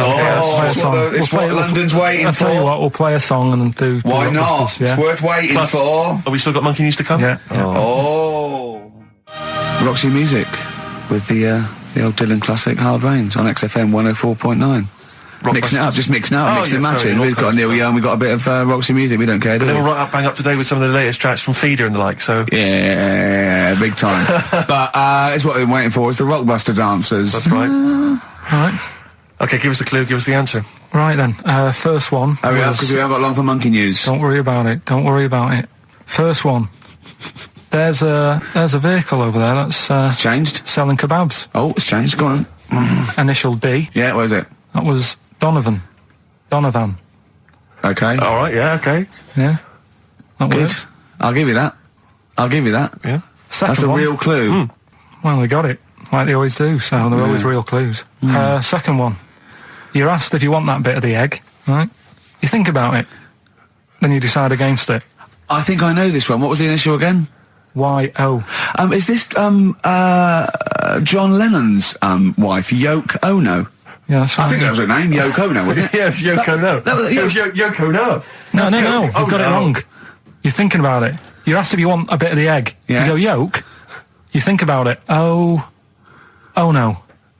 Oh, so you say it twice, you stutter. So No, it's no, Yoke, no. Yoke, oh no. No, you didn't No, her wrong. name's Yoko Ono, though. Yeah, Yoko Yeah. Ono. Listen to the clue again. Okay, no. Listen to the clue. So what you say is, do you want this bit of the egg? You think, oh, the end of it. No. Yolk, oh no. That's Yolk, right. oh no. Yolk, oh no. Yolk, oh no. Oh, yolk. Yeah, go on, brilliant. Yeah, okay, yeah, Yoko, no, yeah, go on. Works Yeah. perfect. Next, yeah. And the last one was, I don't think this burger will catch on. That was initial M. Yeah. McFly. Right? So, there's your three clues. What's There's your three answers. It won't catch on. Well, who'd want to eat that? You know what I mean? It's like a Mac burger or whatever. Mac chicken. McFly. Don't want one. Put it back. We'll have a chicken. Right? So who's got the three then? Well done to Ian Shillham from Mansfield, who's got all those answers right amazingly. And he wins all those great prizes, including Ladder 49, starring Joaquin Phoenix and John Travolta, which I don't think anyone's ever seen. There's 49 of them. And he wins that, but he also goes forward, as you say, to the big draw, which will come up at the end of It's our little to run. win the signed Homer saying, I like Carl because he's stupid like me. And you can see Matt Groening drawing that. To know it's real on rickygervais.com. And you can win that. And a signed Nigel Tufnell poster. Brilliant. XFM. It's a Ricky and Steve classic on XFM, Sugar, If I Can't Change Your Mind. Brilliant. So listen, it's time, isn't it? We've only got a few minutes left, so you better play the jingle. Oh, chimpanzee that. Monkey News. So Monkey News, if you've only just started listening to the show. Oh, you poor fool. Monkey News is where Carl reports for us all the latest monkey activity. A headline or a word or someone he overheard in a pub and then totally embellishes it and makes it ridiculous and impossible. He believes it, though. He believes every word he's saying. Let me say that. When you hear this, whatever it is, I haven't heard it, twaddle, remember, Carl totally believes it. Go on. Right, so anyway, right, I think it's in LA this happened. Right. I think. Why does he think? So these people are in a restaurant having a lovely meal. Is one of them short and hairy, but it goes, totally covers from top to bottom in a spacesuit, so he didn't know it was a monkey? It's not one of the customers, one of the waiters? So they're having a lovely dinner, probably one of the best sort of dinners they've had, right? Yeah. So the waiter comes over, and it's like, can we just say that I had a lovely meal and that? Right, it's the chef. Because it is. So, Can we see the chef? Yeah. So can we just, see the guy who cooked it? Of course. Yeah. Short fella, hairy. So the Wearing a waiter said, to be balaclava? honest, Doesn't say much. the waiter said, look, he's busy, he's got meals to cook and what have you. He hasn't really got time. So it'll only take a minute. He said, no, I prefer it, So this is a restaurant in LA that serves brilliant food. I'll pass your message on and what have you, right? So, So he sends for Monkey Pierre so White. it's a bit odd. Anyway. So they go out, right? They go out to the car and they notice the the kitchen doors open. Yeah. Yeah, of course they do, because they're going to discover something that I don't know. So they're going to this just out of interest. This where did this chef train before we see him or reveal what he might look like or like to eat? So anyway, so they pop their head in and think we'll just nip in and go, love fruit salad or whatever. Yeah. So they stick their head in. We better see the human chef. You never guess what? Go on. Monkey stood on a chair, right, cooking veg. Right, so anyway, so they're like, what's going on here? What do you mean? What do you mean he's cooking veg? What is he doing with it? Well, he's stood on a chair by the cooker and he's chopping stuff. Oh, he's chopping as well now. He's just isn't it? Yeah. It's got a little, he's got the bosses in there. They're like a bit shocked. So he's a bit panicking because he's got this monkey working for him. So they say to him, "What's going on here? We didn't know this is what's going on. Why have you got a monkey cooking stuff?" So he said, "Well, incidentally, a monkey, I should point out, who probably doesn't need instructions from its girlfriend." Oh, forget it. Yes, We've also got a new feature, Cheeky Freak of the Week. That's a new feature, isn't it? That's a new feature. Cheeky Freak of the Week. Let's do Cheeky Freak of the Week. What is the cheekiest freak of the week? I'm just going to apologise now. I've just had freaks, sorry to freaks. Okay, right, go ahead. Well, I say it's a new feature, but we've sort of touched on it in the past with... We always talk about freaks. Hairy Chinese Kid. Yeah. We've had the Pillow Man. Yeah. Oh, you called a draft excluder? Just make a note of that, would you, Rick, on the list? People without arms and legs. But at least, you see, the Pillow Man, what do you picture? Because I was saying to Ricky in the week, right, I'm a great fan of the Elephant Man. That's his favourite freak. Of the all the man. freaks, Do you know why he said? Do you know why he said? He said because you get what you pay for. When someone says the Elephant Man, you get what it says on the tin. Right. You know you're going to get it. Yeah. Do you imagine, Steve, if you had a mate and you said, "Where are you going?" He said, "I'm going to see my mate." And you go, "Which mate?" And he said, "The Elephant Man." Yeah. Straight away, you haven't even met him, but you know what he's going to look like. Yes. Right. That's what I like about that. Hairy Chinese Kid. Yeah, you know what you're going to get. Pillow Man. Yeah. Not so good. What does that mean? It could be one of those big fat things on that show, couldn't it? A big pillow, like a... Yeah. they had that big thing about the fat people and feeders. They were getting up to like 60 stone and that big one. And there's a thing called fat admirers that just fancy fat women, right? And You writing that down? yeah, sorry, and they had blow up versions. It looked like a bouncy castle. Wow. Yeah, Really? yeah. You'd be knackered when you blew that up. Yeah, You just wouldn't want to go forget it. Yeah. Oh God, That's people being cruel as well, isn't it? Because after watching the programme on Channel 4 about the fat people and fellas who like them and stuff, there was a story on one of the news websites about some fella in Germany, right? He was a big fella, must have been about 50 stone, and he fell over, right? And I think he hurt his ankle or something. And Timber. they sent firemen instead of like an ambulance. Yeah. So straight away they're having a bit of a laugh. They're not. No, they've got winching gear. Well, they didn't know. They didn't have winching gear. They had to use the hose pipes to carry him out. I think it was Anna Nova, that news website. They had to use the hose pipes. So they made like a bed using the hose pipes. Oh yeah. And had to carry him out on that. And then they had to sort of get him into a special truck, they said. Mm-hmm. And do the same when they got to the hospital. I mean, that's mad, isn't it? They shouldn't do that. Although, Carl, I'm loving that story. I'm just worried that we're not going to be able to fit in Cheeky Freak of the Week. What's the Cheeky Freak of the Week? All right, Cheeky Freak of the Week. Something I found on the net. Yeah. A fella who had 27 toes and fingers. In a jar? No, still on him. And proper ones as well, not like little stumps and that. Proper, fully formed fingers. Was he a pianist? Close-up magician? I don't know what he did. He just said that. Like he was, Cat's cradle professional? Did he ever work on finger bobs? He was saying in the week. For the crowd scenes. I'm now going to do Braveheart. Yeah. He said about the Elephant Man. He said, I want to do a thing right with freaks where it's good and bad. He went, what did you said? The pro about him is... What about the fella with loads of fingers? Or No, the Elephant Man. Well, he said the bad thing is he stretches his jumpers. When he puts them on. Yeah. And what's the good thing? Sort of, he never gets up and goes, "Oh, my hair's a bit of a mess today." No. He's always having another bad face day. I'd like to complain about this head and shoulders. Are you taking the piss? Yeah. Oh, dear. So that's freaky. Didn't you see an elephant woman in Manchester? Yeah, leave that. What do you mean, leave it? No, because it is sad. I know it's sad, but I mean, I don't know what my next sentence is. No, people always That think, should be the end. I don't need to say anymore. People will know what she looks like. It's a good name for her.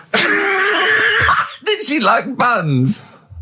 Oh dear. It was when my dad was a taxi driver and he used to sit in the front. Yeah. And she used to get a lot of taxis. Yeah. And he only charged you half price, didn't he? He was a good guy. well, the bad thing is as well with people like that, you don't want to offend them because they never forget.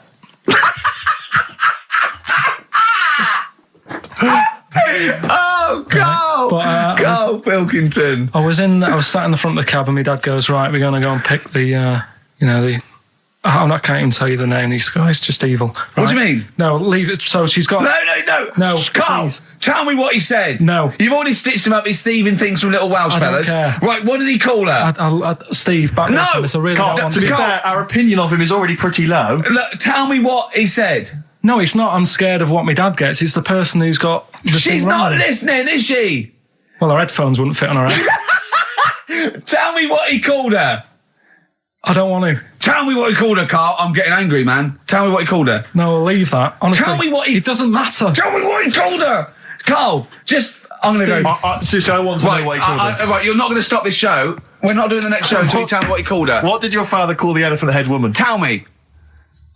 Spudhead. How old were you? I don't know, about 9. Did you laugh? So did you expect to see a potato with a dress? He did sort of, again, it's a good name. Do you know what I mean? I had an idea of what it was going to be about, and he said, "Do you want to stay in the car, take you home, because you can't..." Spudheads, you got lovely eyes. Can't. Come on, man. That's it, by the way. Is that all of it? Cheers. Goodbye. Brilliant. Well, let's end with LL Cool J. Magnificent. Yeah. See you next week. Last night we were sat in the pub and I was saying, right, let's not even worry about new features then. Let's get the current ones, going. Like Getting what? Good. Like the one that I was trying to work out, the cheeky freak of the week. Think of that. Yeah, but I was Think of saying, that though as a normal conversation. Yeah, but I'd looked online, right? I didn't find that much. I found. Actually, I'll tell you what I found later. Brilliant.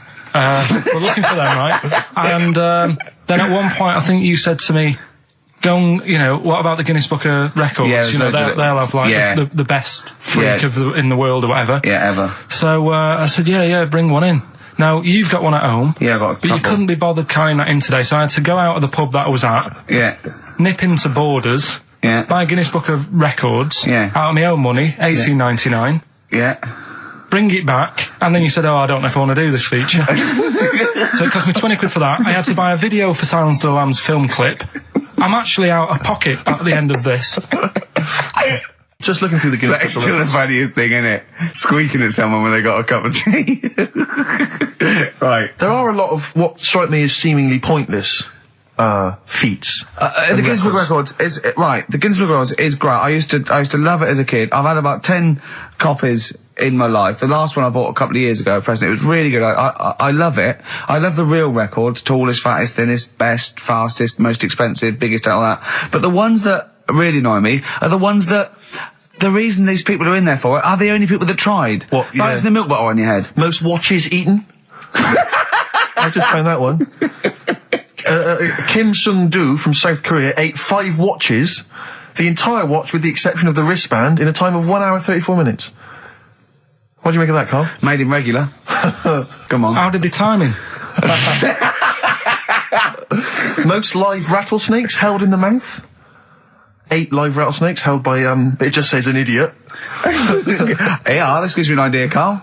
Talking of idiots. Do you want to get into Guinness Book of Records? No. Carl, come on, that'd be brilliant. There's things in there that are just absolutely anyone could do. Like that one in Big Brother, I was watching it, and it was balancing sugar lumps.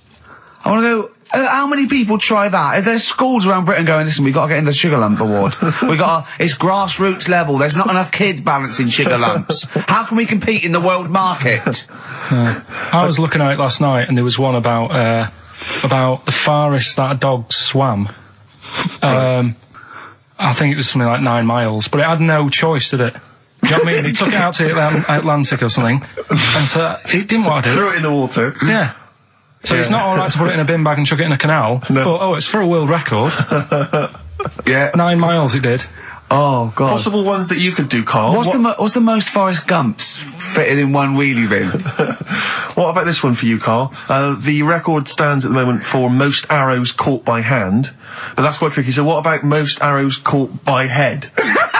Yeah. And you would just fire arrows at your head? They wouldn't, it would just skim off him. Do you think so? Yeah, the roundness, it would never actually get any sort of, connection. Fastest human crab? Could you do that? I'll do that. Can you form the crab? Can you do that? What's that? It's just like bending over backwards and running. Do that. No? Alright, what about, what would you be good at? what about hamburger stuffing? Oh, right, Carl. Alright. In the mouth, you mean? Well, it says the record for stuffing the most regulation-sized hamburgers, including buns, in the mouth at one time is how many? How many hamburgers with buns in the mouth? This is just... You're not swallowing anything, you've just got stuffing in your mouth. You'd be so good at this because your shape of your head. You've got a shape... His head's just like Hamburglar. You'd be good at this, man. Yeah. Honestly, you'd be perfect. You look like Zippy. And the great thing is your head's empty, so you could get more in there. Do you know what I mean? This guy had a brain to contend with. Do that. What is it? Is it possible? Is it Well, mental? how many do you think it was? There were I don't 3 know. burgers in buns. What do you reckon, Carl? What, how quick he ate 'em? He didn't eat them, it's just how many he can stuff in his